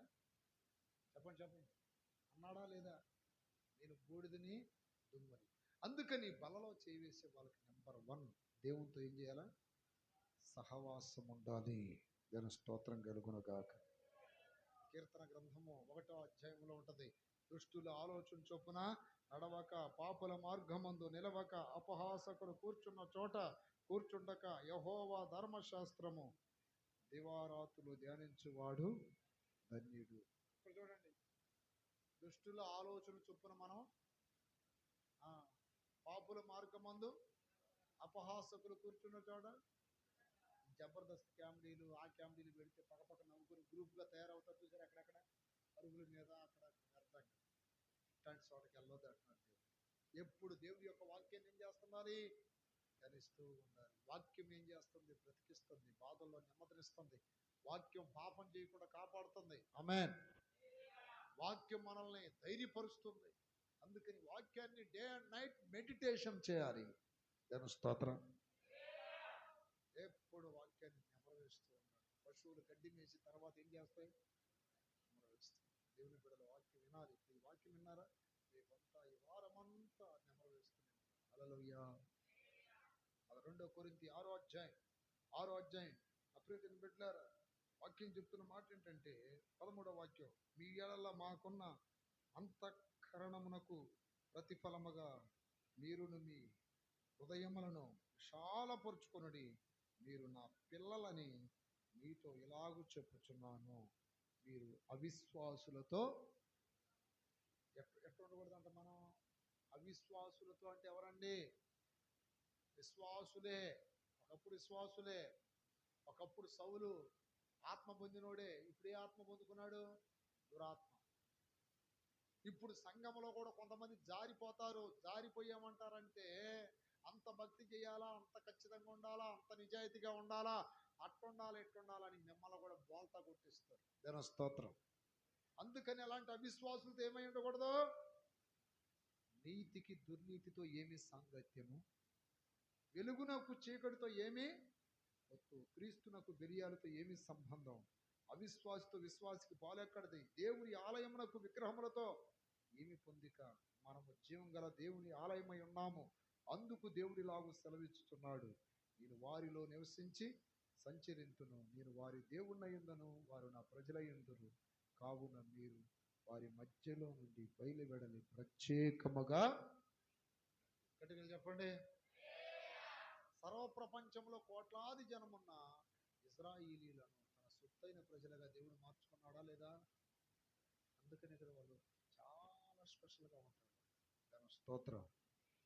పరిశుద్ధమైన జనముగా దేవుడు వారిని ఎన్నుకున్నట్టు సంఘములో ఉన్న మనలందరినీ ఏర్పరచబడిన వంశమును, రాజులైన యాజక సమూహముగా దేవుడు మనల్ని ప్రత్యేకమైన జనముగా ఏర్పాటు చేసుకున్నప్పుడు విశ్వాసులతో మనం జోడిగా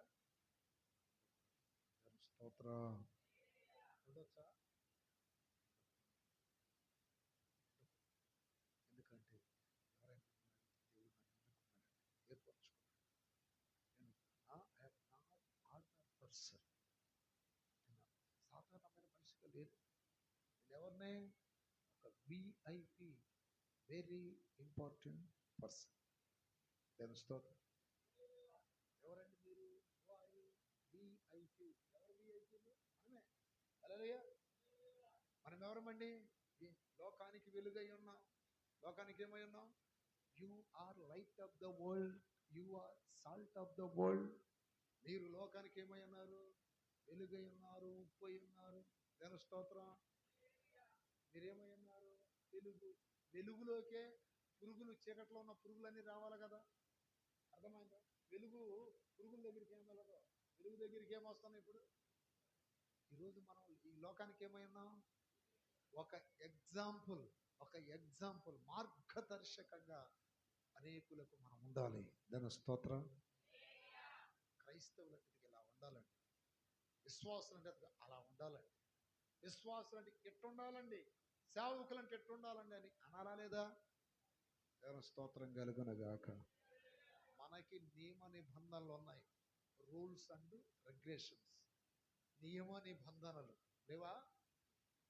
లోకస్తులకు ఉన్నాయి నియమ నిబంధనలు, మనకు కూడా ఉన్నాయి. అందుకని అలా బ్రతకాలి మనం. లేకపోతే భక్తిహీనులతో మనం స్నేహం చేసామా, మన జీవితం అనే వాడ బద్దలైపోతాడు. వాక్యం ఒకసారి. 2 దినవృత్తాంతముల గ్రంథం.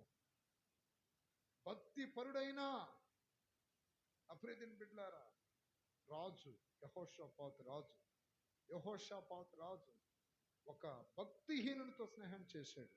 అతని పేరేం పేరు? అహజ్యా రాజు. దేవుని స్తోత్రం కలుగునగాక. 20వ అధ్యాయం వాక్యం చెప్తుంది.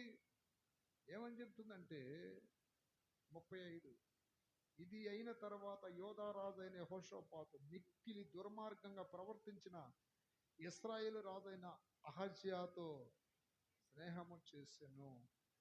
తర్షీషునకు పోదగిన వాడను చేయింపవలనని యెహోషాపాతు అతనితో స్నేహము చేయగా, వారు ఎసెర్గోబేరులో ఆ వాడను చేయించిరి. అప్పుడు మారేషా వాడును దోదావాహు కుమారుడు నగు ఎలియాజరు, నీవు అహజ్యాతో స్నేహం చేసుకుంటేవి కనుక, భక్తిహీనుడితో స్నేహం చేసుకున్నావు కాబట్టి నీ పనులన్నీ ఏమైపోతున్నాయి? భంగము చేస్తాడు దేవుడు. ఇంకా ఏమనుంది? వెళ్ళజాలకుండా బద్దలైపోవును. తర్షీషు అంటే పరలోక రాజ్యం. వాడలనగా మన విశ్వాస జీవితం. వెళ్ళకుండా ఏమైపోతున్నాయి? బద్దలైపోతున్నాయి. పిహెచ్డిలో గమ్యానికి వెళ్ళాలా? గమ్యానికి వెళ్ళాలి కదా. దేవుని స్తోత్రం కలుగునుగాక. అందుకని మనము బల్లలో చేవేసే వాళ్ళు, బల్లరాలు తీసుకునే వాళ్ళు, ప్రియమైన బిడ్డలారా, దేవునితో మాత్రం ఏం చేయాలంట? దేవుని మాట మాత్రం వినాలి. అబ్రహాంలో ఉన్న మరో క్వాలిఫికేషన్ ఏంటంటే అతడు దేవునికి లోబడెను. ఏంటంటే దేవునికి లోబడ్డాడు. నీ స్వదేశాన్ని, తండ్రి ఇంటిని, బంధువులు విడిచిపెట్టి చూపించే ప్రాంతానికి వెళ్ళంటే వెళ్ళిపోయాడు. దాని స్తోత్రం. ఈ రోజున మనం ఎవరికి లోబడాలి? దేవునికి లోబడాలి. చాలా మంది వాళ్ళు చెప్పారని వీళ్ళు చెప్పారని అంటే కుదరదు. రక్షించబడిన తర్వాత మనం దేవుడికే లోబడాలి. ఎందుకని? మనము మన సొత్తు కాదు, మనల్ని ఆయన రక్తం ఇచ్చి కొన్నాడు గనక. ఎవరు సొత్తు అయి ఉన్నాం మనం? దేవుని సొత్తు. ఇప్పుడు మన మీద ఏలుబడి మనుషులు చేయకూడదు, లోకం చేయకూడదు, ఆయన మాత్రమే మన మీద ఏలుబడి చేయాలి. అబ్రహాము దేవునికి లోబడెను అంటుంది హెబ్రీయులకు రాసిన పత్రికలో. హల్లెలూయా. అబ్రహాము ఎవరికి లోబడ్డాడు? ఈ రోజున అప్రియదేని బిడ్డారా, మనం ఎవరికి లోబడాలంటే దేవునికి లోబడాలి. వాక్యం చెప్తుంది 11:8, అబ్రహాము పిలువబడినప్పుడు విశ్వాసమును బట్టి పిలుపునకు లోబడి తాను స్వాస్థ్యముగా పొందనయున్న ప్రదేశమునకు బయలు వెళ్ళాడు. ఈ రోజున ఎవరికి లోబడుతున్నావు నువ్వు? మనుషుడికే, దేవుడికి? అది వాళ్ళు చెప్పారన్నయ్య, వీళ్ళు చెప్పారన్నయ్య, అందుకే చేశానన్నయ్య, ఇది చేశానన్నయ్య. వాళ్ళకి భయపడటం ఏంటండి? వారికి లోబడటం ఏంటి? దేవుని గద లోబడాల్సింది. అది వాళ్ళు చెబితే వాళ్ళు చెప్పిన మాట ప్రకారం సింహాల్లో దూరేనన్నయ్య, వాళ్ళు చెప్పారు కాబట్టి ఇదిగో ఈ తప్పుడు పని చేశానన్నయ్య అని ఇట్లా ఒకరి మీద ఒకరు చెప్పుకుంటారు. మనుషుల మాట కాదు మనం వినాల్సింది. ఎవరి మాట వినాలి? ఇశ్రాయేలు గురించి ఒక చెడ్డ సాక్ష్యం ఉంది. ఏంటో తెలుసా మీకు? ఒక చెడ్డ సాక్ష్యం ఏంటో తెలుసా?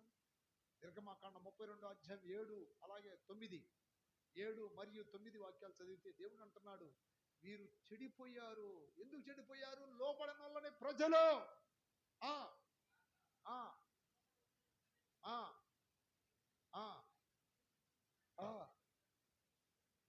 ఏమైపోయారంటండి? నిర్గమకాండం 32:7 అలాగే 9, ఆ ప్రజలను చూసి ఉన్నాను. లోబడే ప్రజలు, లోబడని వల్లనే ప్రజల. ఇప్పుడు ఎవరు నువ్వు? మనం ఎవరిని? లోబడాల్సిన వాళ్ళమా, లోబడని వల్లనే వారమా?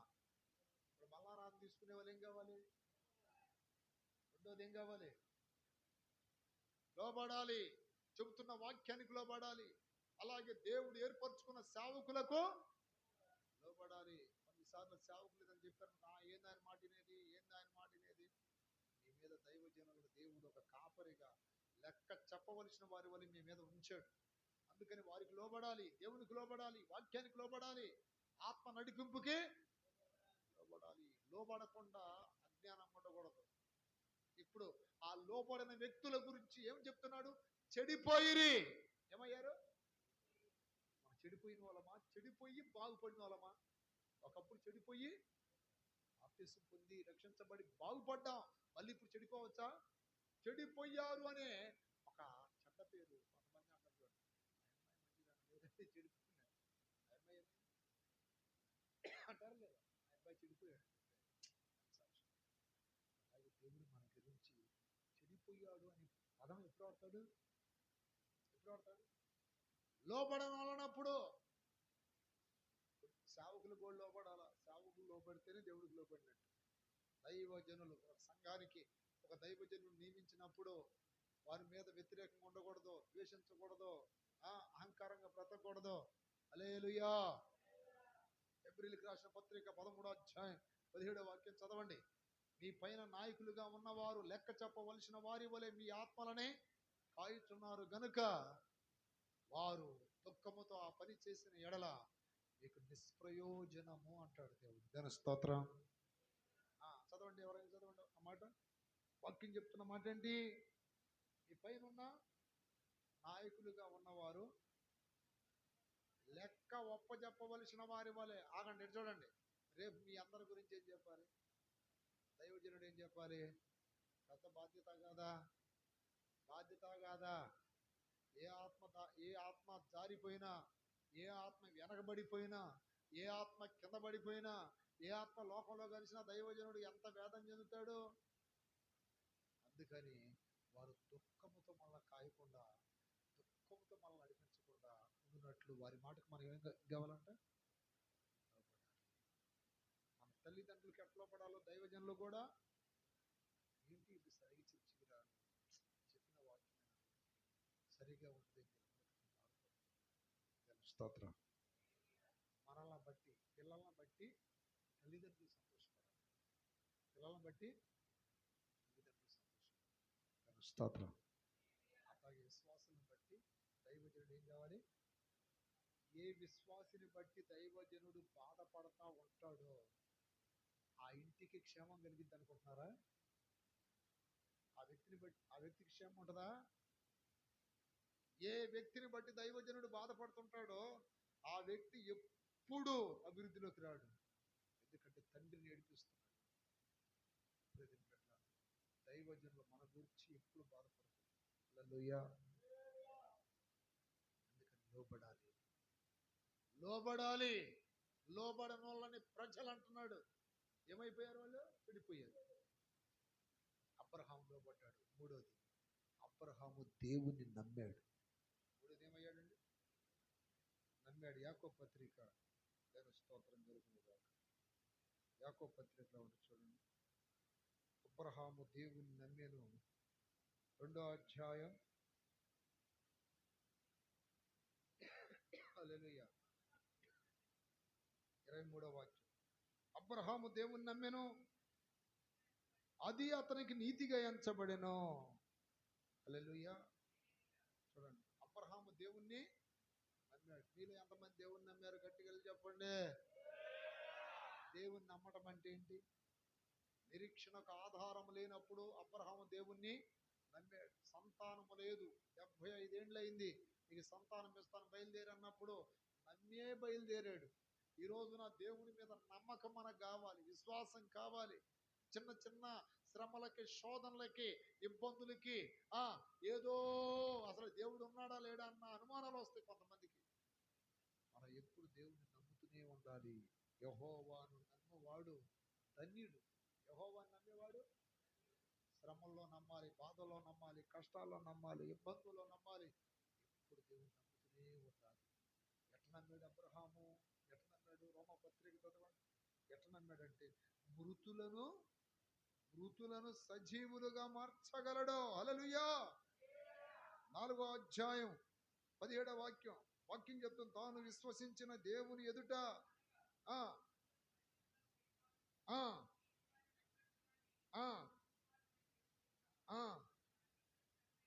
హల్లెలూయా చెప్పండి గట్టిగా. మా దేవుడు లేక నా దేవుడు మృతులను ఏం చేస్తాడు? అందుకని ఇస్సాకుని బలియటానికి కూడా వెనుకాడలేదు. దాని స్తోత్రం కలుగునగాక.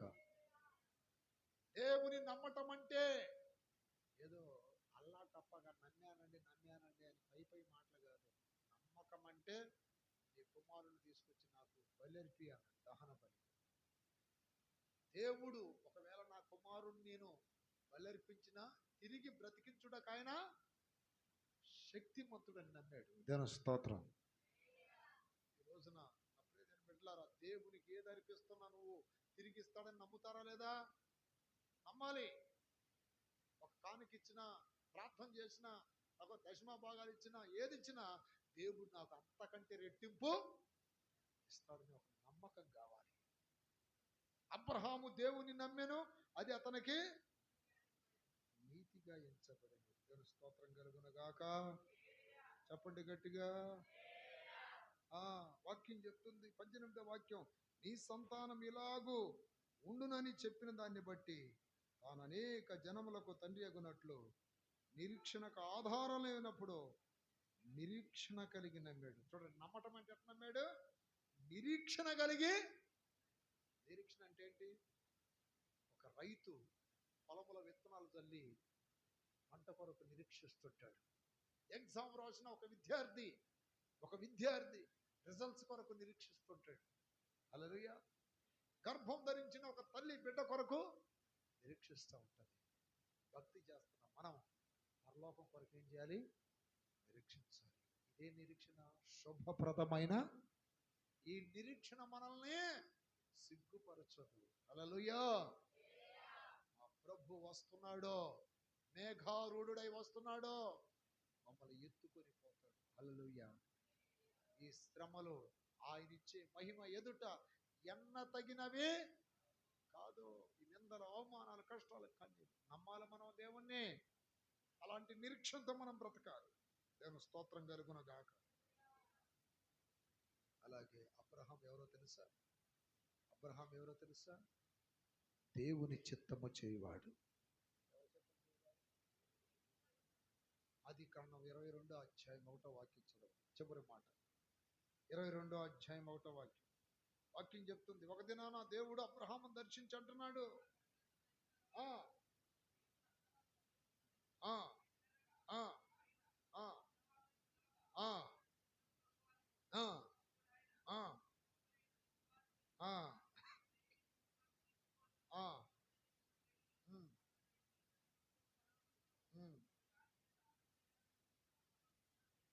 అక్కడ ఒక మాట ఉంటుందండి, చిత్తం ప్రభు అన్నాడా లేదా? ఏమన్నాడు? దాని స్తోత్రం కలుగునుగా. అక్కడ స్టార్టింగ్ చదవండి మళ్ళీ. ఆ ఆ ఆ ఆ ఆ ఏమన్నాడు? చిత్తము అంటే అర్థం ఏంటి? చిత్తం నేను చేస్తాను. నువ్వు చెప్పయ్యా, నేను చేస్తాను. ఈరోజు ఎవరు చెప్పాలి మనకి? దేవుడు. ఈరోజు నువ్వు వాక్యం ద్వారా దేవుడు నీతో మాట్లాడుతున్నప్పుడు చేస్తానయ్యా, లోబడతానయ్యా అని దేవుని చిత్తం చేయాలి. వాక్యం చెప్తుంది, ప్రభు ప్రభు అని పిలుచు ప్రతి వానికి పరలోక రాజ్యంలో ప్రవేశం లేదు. తండ్రి చిత్తము చేయాలి. గట్టిగా చెప్పండి. ఈ రోజున ప్రభు అనే వాళ్ళు ఎంతో మంది ఉన్నారు, కానీ తండ్రి చిత్తం చేసేవాళ్ళు కొద్దిమంది ఉన్నారు. ఈ రోజున పరలోక రాజ్యం ఎవరికి దొరుకుతుందండి? తండ్రి చిత్తం చేసేవారికి. ఇక్కడ అబ్రహాం అన్నాడు, చిత్తం ప్రభు. ఏంటి? నీ కుమారుని బలి, ఏకైక కుమారుణ్ణి, ప్రేమించే కుమారుణ్ణి, లేక పుట్టిన కుమారుణ్ణి బలి ఇవ్వటం అంటే సాధారణమైన విషయమా? పెంచుకోవడానికి ఇస్తామండి, సేవకి ఇస్తామండి, కానీ దహన బలి ఎవరో దహన బలి చేస్తారా? కానీ నీ చేతులు నువ్వు చేయాలంటే అది సాధ్యమైన పని? అసాధ్యమైన పని దేవుని చిత్తం చేయటానికి లోబడ్డా లేదా? ఈ రోజున కొన్ని చేయటానికి ఎందుకు కష్టపడుతున్నాను? బల్లారాధన తీసుకునే వాళ్ళకి ఈ రూల్స్ అని తెలియాలి. స్తోత్రం. దేవుని చిత్తం కానీ పనులైన, ఉద్యోగాలు అన్నీ మానిపడేయాలి. దేవుని చిత్తం కానీ వ్యాపారాలైన మానిపడేయాలి. ఆమేన్. దేవుడు వద్దనంటే ఏదైనా త్యాగం చేయాల్సిందే. హల్లెలూయా. కుమారుణ్ణి బలిమంటే చిత్తం ప్రభు అని ఇవ్వటానికి వెళ్ళిపోయాడు. భార్య చెప్తే లోపడదని, ఇష్టపడదని, భార్య చెప్తే అడ్డం తిరిగిద్దని ఎవరు చెప్పరా? దేవుడు చెప్పాడు, ఇచ్చింది ఆయనే కాబట్టి ఆయనకి ఇచ్చేస్తాడు. చిత్తం ప్రభు. 12వ వాక్యంలో దేవుడు అంటున్నాడు, అబ్రహాము అబ్రహమా, ఆ ఆ ఆ ఆ ఆ చూడండి, ఎవరికి భయపడేవాడు అండి? 5వది ఎవరికి భయపడేవాడు? దేవునికి భయపడేవాడు. హల్లెలూయా. రోజున ఎవరు భయం ఉండాలి మనకి? ఎవరు భయం ఉండాలండి? అందరికి భయపడతావు, దేవుడికి భయపడవు అసలు. దేవుని భయము మనకి ఐశ్వర్యం. దేవుని భయం మనకి ఐశ్వర్యం. దేవుని భయం మనకి పవిత్రతను కలుగు చేస్తుంది.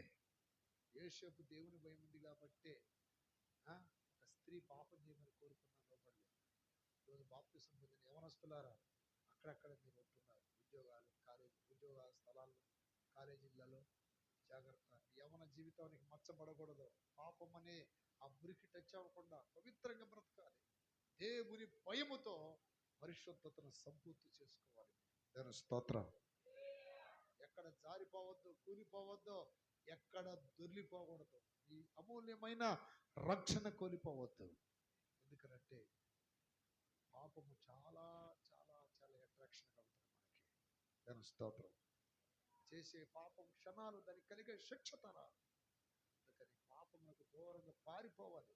యవనేచ్ఛలకు చాలా దూరంగా పారిపోవాలి.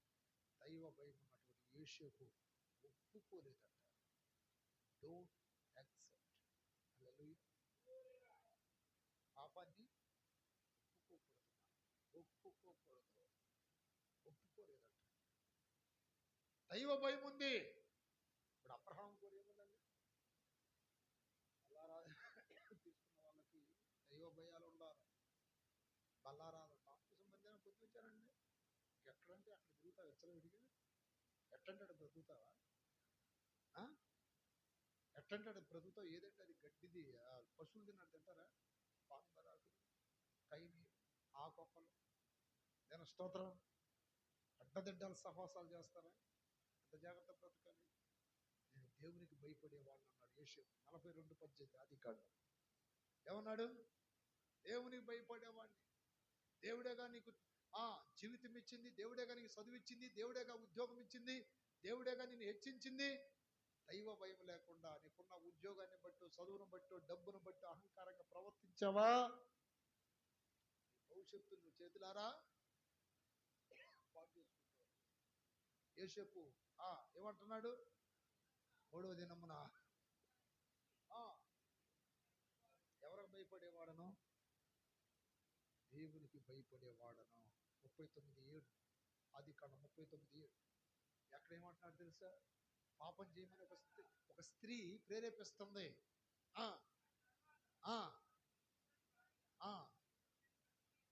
చూడండి, మీ మీద కూడా కన్నేస్తారు. జాగ్రత్త యవనస్తులారా. ఈ ఆఫీసులలో, కాలేజీలలో అక్కడెక్కడ ఎవరొకరు కన్ను పడిద్ది ఖచ్చితంగా మీ మీద. ఆ కన్ను నుండి మీరు తప్పించుకోవడం చాలా కష్టం. కానీ ఏ భయం నుండి తప్పించుకుంటారు? యవనస్తులకి స్పెషల్ కాజన్. దిస్ ఈజ్ స్పెషల్ కాజన్, ప్రత్యేక హెచ్చరిక. దేవుని స్తోత్రం. ఏంటంట? దేవుని భయం ఉంటే తప్పించుకుంటావు. వాక్యం చెప్తుంది అక్కడ. ఒప్పుకోలేదు, కన్నేసిందంట ఒక పాపపు స్త్రీ, కన్నేస్తారు ఒక పాప పురుషుణ్ణి మీద. ఏ భయం కావాలి అమ్మా? జాగ్రత్త. పట్ల దేవునికి ఉన్నత ప్రణాళిక ఉన్నప్పుడు ఈ శోధనలు వస్తాయి నీకు. యోసేపుని దేవుడు ఉన్నత స్థానంలో హెచ్చించబోతున్నాడు. ముందుగా ఏమొచ్చింది? ఆ పాపం శోధన వచ్చింది. యోసేపు ఏం చేశాడంట? వాక్యం చెప్తుంది, చదవండి. 39:7 త్వరగా.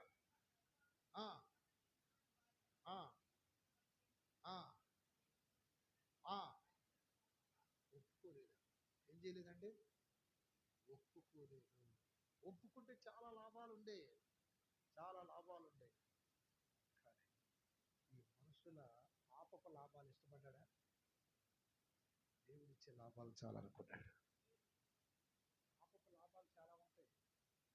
ఆమెకు అనుకూలంగా ఉంటే చాలా ఉంది. కానీ పాపం ద్వారా వచ్చే ఈ లాభాలు, ఈ బెనిఫిట్స్ అనేది నాకు దేవుని ద్వారా కలిగేవి కావాలి. తర్వాత నిందేసింది, 14 సంవత్సరాలు జైలు శిక్ష అనుభవించాడు. కానీ మనుషులు రకరకాలుగా మాట్లాడి యేసుపై ప్రాణం పోయినా పర్వాలేదు అనుకున్నాడు, కానీ పాపానికి మాత్రం. హల్లెలూయా, హల్లెలూయా. ఈరోజు ప్రాణం తీసుకుంటావా, పాపాన్ని కోరుకుంటావా? అంటే ఈ రెండింటిని ఏం కోరుకుంటారు మీరు చెప్పండి? ప్రాణం తీసుకుంటావా, పాపాన్ని కోరుకుంటావా? అంటే ఏది ఇష్టపడతారు చెప్పండి? ఎవరు వస్తున్నారు? ప్రాణం పోయినా పర్వాలేదు, ఏం చేయను? నా దేవునికి విరోధమైన పాపం చేయను. దాని స్తోత్రం. టైం వస్తుంది. హల్లెలూయా. మీరు కోరుకున్న అమ్మాయిల కంటే, అబ్బాయిల కంటే ఇంకా శ్రేష్టమైన వాళ్ళ దేవుడు ఇస్తాడు ఒక టైం వచ్చినప్పుడు. ముందుగానే గబ్బు పనులు చేయకూడదు, జాగ్రత్త పడండి. ముందే సాక్ష్యం చెడగొట్టుకోకూడదు. దాని స్తోత్రం. ఒక టైం వస్తుంది. హల్లెలూయా. దేశానికి ప్రధానమంత్రి అయిపోయాడు. అనేకులను పోషించడానికి ఒక రక్షకుడు అయ్యాడు. జప్నత్న నీహు. యేసే పేరు ఇప్పుడు ఏమైంది? జప్నత్న నీహు అంటే లోక రక్షకుడు. అంటే యేసే పేరు ఒక ఆడ మనిషి చెడగొట్టినా దేవుడు అతనికి ఏ పేరు ఇచ్చాడు? క్రొత్త పేరు, జప్నత్న నేహు అంటే లోక రక్షకుడు. మనుషులు పాపం చేయనప్పుడు, పాపానికి లొంగనప్పుడు మన పేరు చెడ్డదని నిందలేస్తుంది. స్తోత్రం. చేతులు పైకి ఎత్తి గడుగులు చెప్పండి. జాగ్రత్త. ఈ పాపమనే ఆడ పాములు, మగ పాములు అక్కడక్కడ మిమ్మల్ని కాసుకుని ఉంటాయి. జాగ్రత్త. స్తోత్రం. గుండెలే భయం కావాలి, లేదంటే సర్వనాశనమే. రోమపత్రిక 3:11. రోమపత్రిక 3:11 వాక్యం చెప్తున్న మాట. 3:16. నాశనమును కష్టమును వారి మార్గములో ఉన్నవి, శాంతి మార్గం వారు ఎరగరు. ఏం లేదంటండి. No fear of God before their eyes. No fear of God before their eyes. వారి కన్నులు ఎదుట దేవుని భయము ఏముందట? వాక్యం చెప్తుంది. నాశనం ఉంది, కష్టాలున్నాయి, శాంతి మార్గం లేదు, దేవుని భయం లేదు. ఈ రోజున నీకే భయం కావాలి? మెలికలు తిరుగుతుంటారు కొంతమంది మీ ముందుకు వచ్చి, బైకులతో సైడ్లు కొట్టమంటుంటారు, అంటుంటారు. ఎట్ట అనేవాళ్ళు లేరా? చెవిటి మిషన్. ఏం మిషన్? స్తోత్రం. ఒకప్పుడు లేవు, ఒకప్పుడు ఉన్నాయి అవన్నీ. స్తోత్రం. అన్నీ ఇయ్యి. అందుకని అమెరికాలో గుర్తిది, సాతాను గుర్తింది తెలుసా? సాతాను గుర్తిది తెలుసా మీకు? అమెరికాలో మా ప్రైజ్ లాడని ఎట్టంటే సాతాను చర్చిలు ఉన్నాయి. ఎట్టంటారు? హల్లెలూయా. ఇది 3 చేస్తే ఇది. హల్లెలూయా. ఇది తగ్గితే ఏమైందండి? దేవుని స్తోత్రం. జాగ్రత్తగా ఉండాలి. మీ భవిష్యత్తు ఎవరి చేతిలో ఉంది? వారి కన్నులు ఎదుట దేవుని భయం లేదు. కానీ అబ్రహాంకి ఏముంది? ఈరోజు మీ గుండెలు ఏముండాలి? ఎవరు చూస్తున్నారు, ఎవరు ఏం చేస్తారు అనుకోండి, దేవుడు చూస్తున్నారు. ఆమేన్. ఇన్ని ఉన్న వాళ్ళు మాత్రమే. అర్థం కాలేదా? ఏమేమిటి? నెంబర్ 1. రెండోది 3 దేవుని నమ్మాలి. ఎప్పుడు నమ్ముతుండాలి. ఆమేన్. 4వది దేవుని చిత్తము చేయాలి. తర్వాత ఇంకా లేదా? ఇంకొకటి ఏం తెలుసా? అబ్రహాము ప్రార్థన చేశాడు. అబ్రహాం ఏం చేశాడు? చెప్పండి. విజ్ఞాపన చేశాడు. ఆదికాండం 18వ అధ్యాయం చదివితే దేవుని దగ్గర విజ్ఞాపన చేశాడు. జస్ట్ మీకు అవుట్లైన్స్ ఇస్తున్నాను, సమయం లేదు కనుక. ప్రీతిని బిడ్డలారా, ఏం చేశాడంట? విజ్ఞాపన చేస్తున్నాడు. ఏమని చేస్తున్నాడండి? దేవుని స్తోత్రం. 18వ అధ్యాయము 22. ఆ మనుషులు అక్కడి నుండి తిరిగి సొదొమ వైపు వెళ్ళిరి. అబ్రహాం ఇంకా యెహోవా సన్నిధిని నిలుచుండెనంటే ప్రార్థన చేస్తున్నాడు. అప్పుడు అబ్రహాము సమీపించి ఇట్లా, నేను దుష్టులతో కూడా నీతిమంతులను నాశనము చేయుదువా అంటే ఇక్కడ ప్రార్థన చేస్తా ఉన్నాడు. ఎక్కడ దాకా? 33వ వచనం దాకా. దేవుని స్తోత్రం. ప్రార్థనాపరుడు, విజ్ఞాపనకర్త. ఏ కర్త అండి? మన కొరకు చేసుకునేది ప్రార్థన, ఇతరుల కొరకు చేసేది విజ్ఞాపన. అప్రీతి బిడ్డలారా, బాప్తిసం పొందిన వారికి, బలలో చేసే వారికి ప్రార్థన కావాలి. ఏం కావాలండి? ప్రార్థన కావాలి. ప్రార్థన లేకుండా బలలో చేయకూడదు మనం. అబ్రహాము ప్రతిరోజు ప్రార్థన చేస్తాడు. అలాగే యాకోబు ప్రార్థన చేశాడు, యోబు ప్రార్థన చేశాడు, దావీదు ప్రార్థన చేశాడు. దానియేలు అయితే దినానికి ఎన్నిసార్లు? సుమారు ప్రార్థన వాగ్దానం చేశాడు. ప్రార్థన అనుభవం కావాలి. ఎస్తేరు ప్రార్థన చేసింది. దేవుని స్తోత్ర. ప్రార్థన మన జీవితానికి ఊపిరి. ప్రార్థన లైఫ్ అనేది ఉండాలి. ఈ రోజున దేవుని బిడ్డలారా, వచ్చే ఆ సంపాదనలో దశమ భాగాలు తెస్తున్నారా తీయట్లేదా? ఎంతమంది ఎత్తున్నారు? అసలు చేతులు ఎత్తట్లా. అంత దొంగ బ్యాచి అనేది ఉంది. దేవుని స్తోత్రం. నేను అనేది కాదు, దేవుడు అంటున్నాడు. తీయండి ఆ వాక్యం. మలాకీ గ్రంథం 3:8. అంటే ఒక ధనములో కాదు దశమ భాగం తీయాల్సింది, సమయంలో కూడా ఏం చేయాలి? దశమ భాగం తీయాలి. 3:8 వాక్యం. 3:8. మానవుడు దేవుని యొద్ద దొంగిలినా. మలాకీ గ్రంథం అంటే మత్తయి సువార్తకు ముందుండే పుస్తకం. మలాకీ గ్రంథం అంటే మత్తయి సువార్తకు ముందుండే పుస్తకం. 3:8. 8 నుండి 10 వరకు. మానవుడు దేవుని యొద్ద దొంగిలినా, అయితే మీరు నా యొద్ద ఏం చేశారు? దొంగిలితిరి.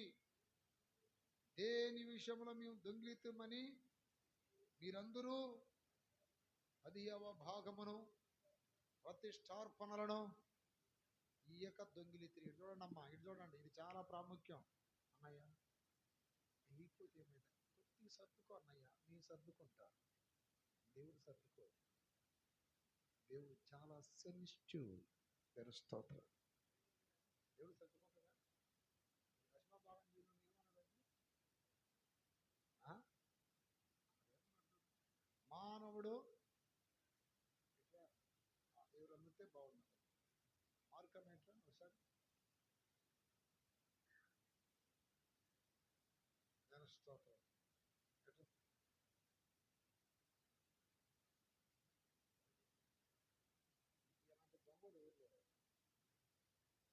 ఈయనంత దొంగడు ఎవరు లేరంటే చూడండి ఎంత బాధ కలిగిందా లేదా?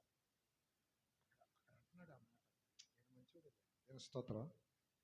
దేవుడు అంటున్నాడు ఏమని? మీరు దొంగలు రా అన్నాడా లేదా? మానవుడు దేవుని యొద్ద చదువు మానవుడు దేవుని యొద్ద దొంగిలితిరా. ఇప్పుడు దొంగతనం చేసిన ఏమంటారండి? వీళ్ళు అంటారు, అయ్యా అసలు మేము నీ దగ్గర ఏం దొంగతనం చేసావు ప్రభా? బైకులు ఏం దొంగతనం చేసామా? బాక్సులు ఏం ఎత్తుకొని పోయామా అని అంటున్నారు వీళ్ళు. అప్పుడు దేవుడు ఏమన్నాడు? 10వ భాగమును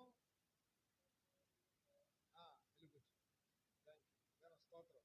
10వ భాగమును. అయ్యా బాబు ఏమి చదువుతున్నారు? నేను స్తోత్రం. అతుకులు గతుకులు లాగుంది చదువు. హల్లెలూయా. ఏంటంట అక్కడ ఏమనుంది? 10వ భాగమును దొంగిలితిరి. ఉందా లేదమ్మా? లేదా? చదువు ఇంక కింద. నా దగ్గర దొంగిలుచునే ఉన్నారు. మీరేమన్నారండి? ఇది చూడాలి. ఇప్పుడు నాకెళ్ళి చూస్తే మీకు అర్థమైంది. ఇప్పుడు బల్లలో చేయి వేసేవాడు దొంగోడై ఉండకూడదు. ఏమై ఉండకూడదు? ఇందాక చదివారు కదా ఆదికాండం ఎక్కడ 14:18. బల్లారాలను తీసుకున్న తర్వాత అయ్యగారు ఏం చేశాడు? అబ్రహాం గారు చదువు. ఆదికాండం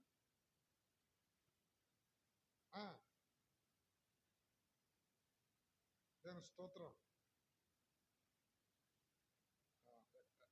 దేవుని స్తోత్రం. అప్పుడు 20వ వాక్యం చదవండి.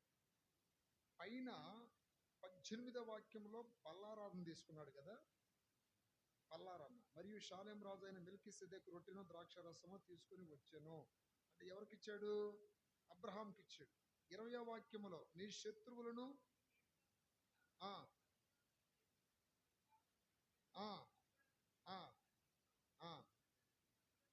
10వ వంతు ఇచ్చాను. చప్పట్లు కొట్టండి గట్టిగా.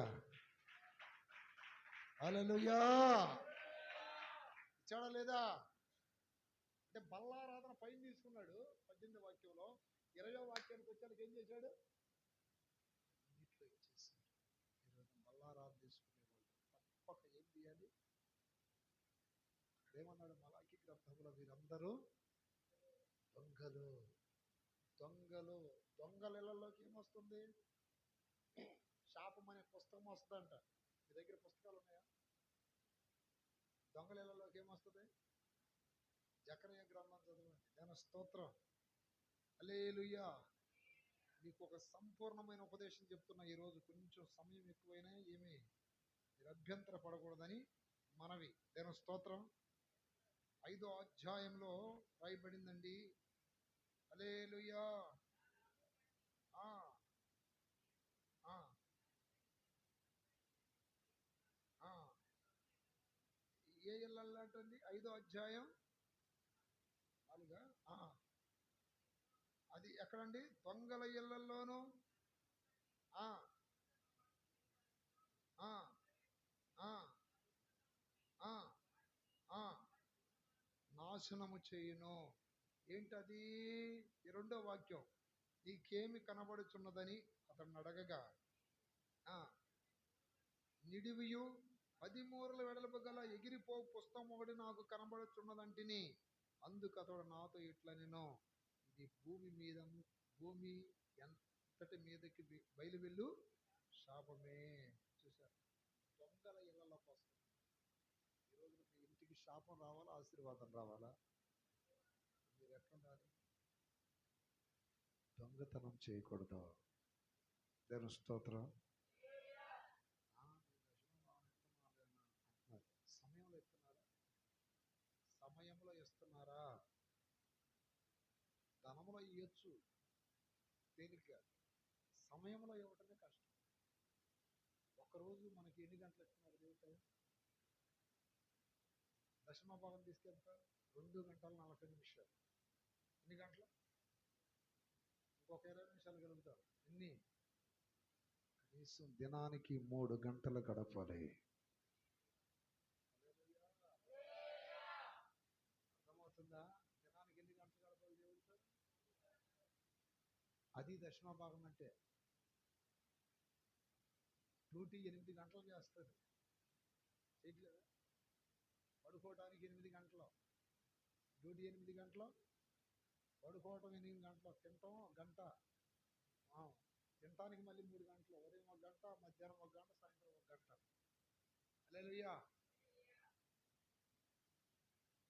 2 8 16, 3 ఎంత మొత్తం? 19. ఇంకెన్ని ఉన్నాయి? 6 ఉన్నాయి. వాటిలో 3 వేసుకో దేవుడికి. 5.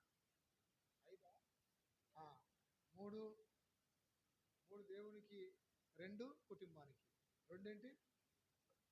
దేవుని స్తోత్రం. 3 ఎవరి? సమయమే లేదండి. ఏం లేదండి? సమయం లేదంటే నీకు సమయం తక్కువ చేస్తాడు జీవితానికి. నీ జీవితానికి ఏం చేస్తాడు? తక్కువ అయిపోద్ది. నిండు ఆయుష్ అనుభవించాలి అంటే ఏం చేయాలి? దేవునికి. ఇప్పుడు అంతే కదండి. ఇప్పుడు లాజికల్గా ఆలోచించండి. నువ్వు నా దగ్గర అప్పు తీసుకున్నప్పుడు నమ్మకంగా కడితేగా మళ్ళీ నీకు ఇచ్చేది. అవునా కాదా? అట్లాగే నువ్వు నా దగ్గర 24 గంటలు తీసుకుంటున్నప్పుడు నా వడ్డీయా అనుకోండి మన భాషలో. ఏది ఆ 3 అంటే కుదరట్లేదండి, ఇవ్వలేకపోతున్నామంటే దేవుడు ఏమంటాడు? రేపు 24 గంటలు నీకు ఇవ్వబడదు అంటే అర్థమైంది. పరదేశులమా కుదిరేటట్టు చేస్తాడు. వాక్యాన్ని లోతుగా ధ్యానించండి, కుదిరించుకోవాలంతే. ఉదయాన్నే గంట, కరెక్ట్గా 4 గంటలు లేవండి, 5:30 దాకా ప్రార్థనలో ఉండండి, వాక్య ధ్యానం చేయండి. అట్లా 7, 7:30, 8 లోపు అట్లా మీ పనులన్నీ ముగించుకోండి. పనులు అన్నీ చేసుకుని వచ్చి అట్లా ఒక 1 గంటన్నర దేవుడితో గడపండి. అప్పుడు ఎంత అవుతుంది? 9:30 అవుతుంది. అరగంట భోజనం చేయండి. హల్లెలూయా. 10 గంటలకల్లా పడుకోండి. 3 గంటల ఒకవేళ దొరికితే మధ్యాహ్నం కూడా గడపచ్చు. దేవుడి సమయాన్ని మనం దొంగిలించవచ్చా? ఆదివారం కూడా రారు కొంతమంది. నీవు దేవునికి ఇవ్వాల్సింది ఇవ్వకపోతే మరలా దేవునికి ఇస్తాడా? ఇస్తాడా? ఎవడో. అంటే నిజం కాబట్టి చెప్పాలి. ఎవడో. మారు మనసు పొందకపోతే మరరాదు నీకు ఈ సమయం అన్నాడలేదా? మళ్ళీ వస్తుందా సమయం? అందుకని మార్పు చెందాలి. దాని స్తోత్రం జరుగును గాక.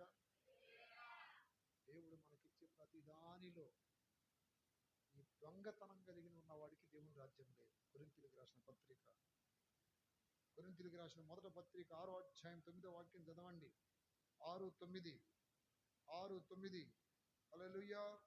అన్యాయస్తులు దేవుని రాజ్యమునకు మోసపోకుడి. ఆ ఆ ఆ ఆ ఆగండి. ఏమన్నాడు? దొంగలైనను అన్నాడా లేదా?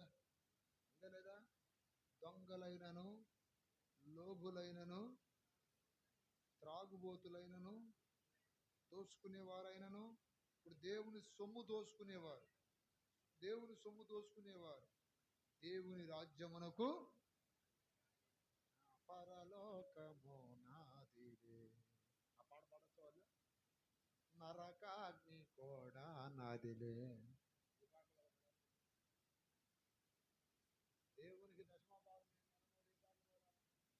నరకాగ్ని గుండం నాది.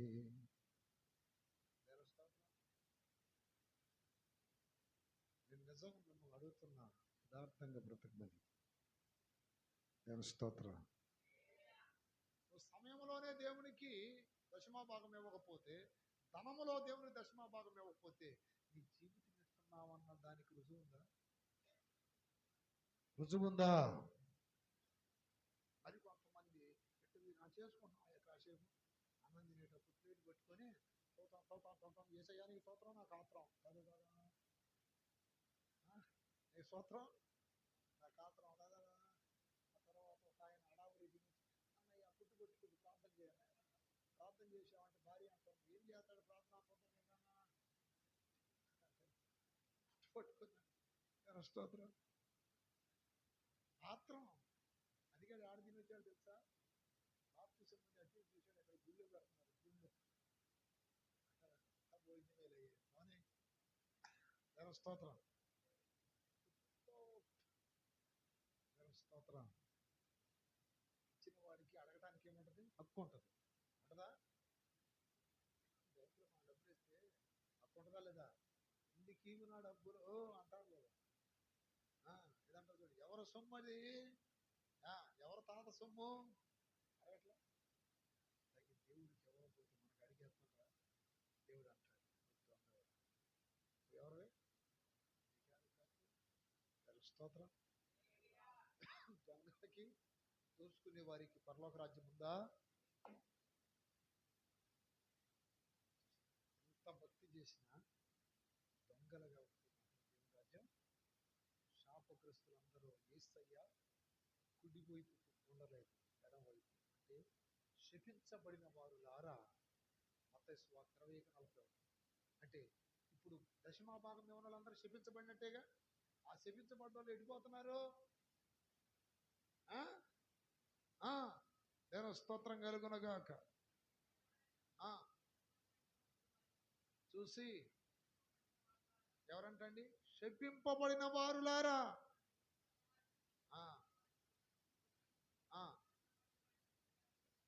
అది ఇప్పుడు దశమభాగాలు ఇవ్వని వాళ్ళు, సమయం కానీ ధనం కానీ ఇవ్వని వాళ్ళు అందరూ ఎక్కడ పోతారు? మీకు పరలోకం కావాలా, నరకం కావాలంటే ఏది కోరుకుంటారు చెప్పండి? పరలోకం కావాలా, నరకం కావాలా? చేతులు ఎత్తండి. పరలోకం కావాలనేవాళ్ళు. ఇప్పుడు నువ్వు దొంగగా ఉండొచ్చా? ఏం చేయాలి? ఇప్పుడు దాకా ఆగిని అన్నీ ఏం కావాలి? ఆగిని అన్నీ ఏం చేయాలి? స్తోత్రం. ఆగిని అన్నీ ఏం చేయాలి? ఆమేన్. ఇచ్చి పడేయాలి. ఆమేన్. దేవుని స్తోత్రం.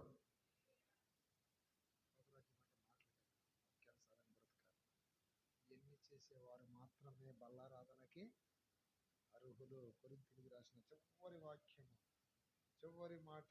కొరింథీయులకు రాసిన మొదటి పత్రిక 11వ అధ్యాయము.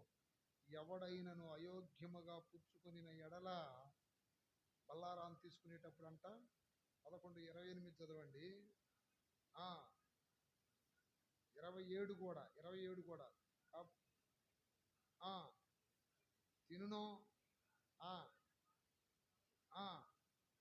శరీరమును గూర్చియు రక్తమును గూర్చియు అపరాధియగును.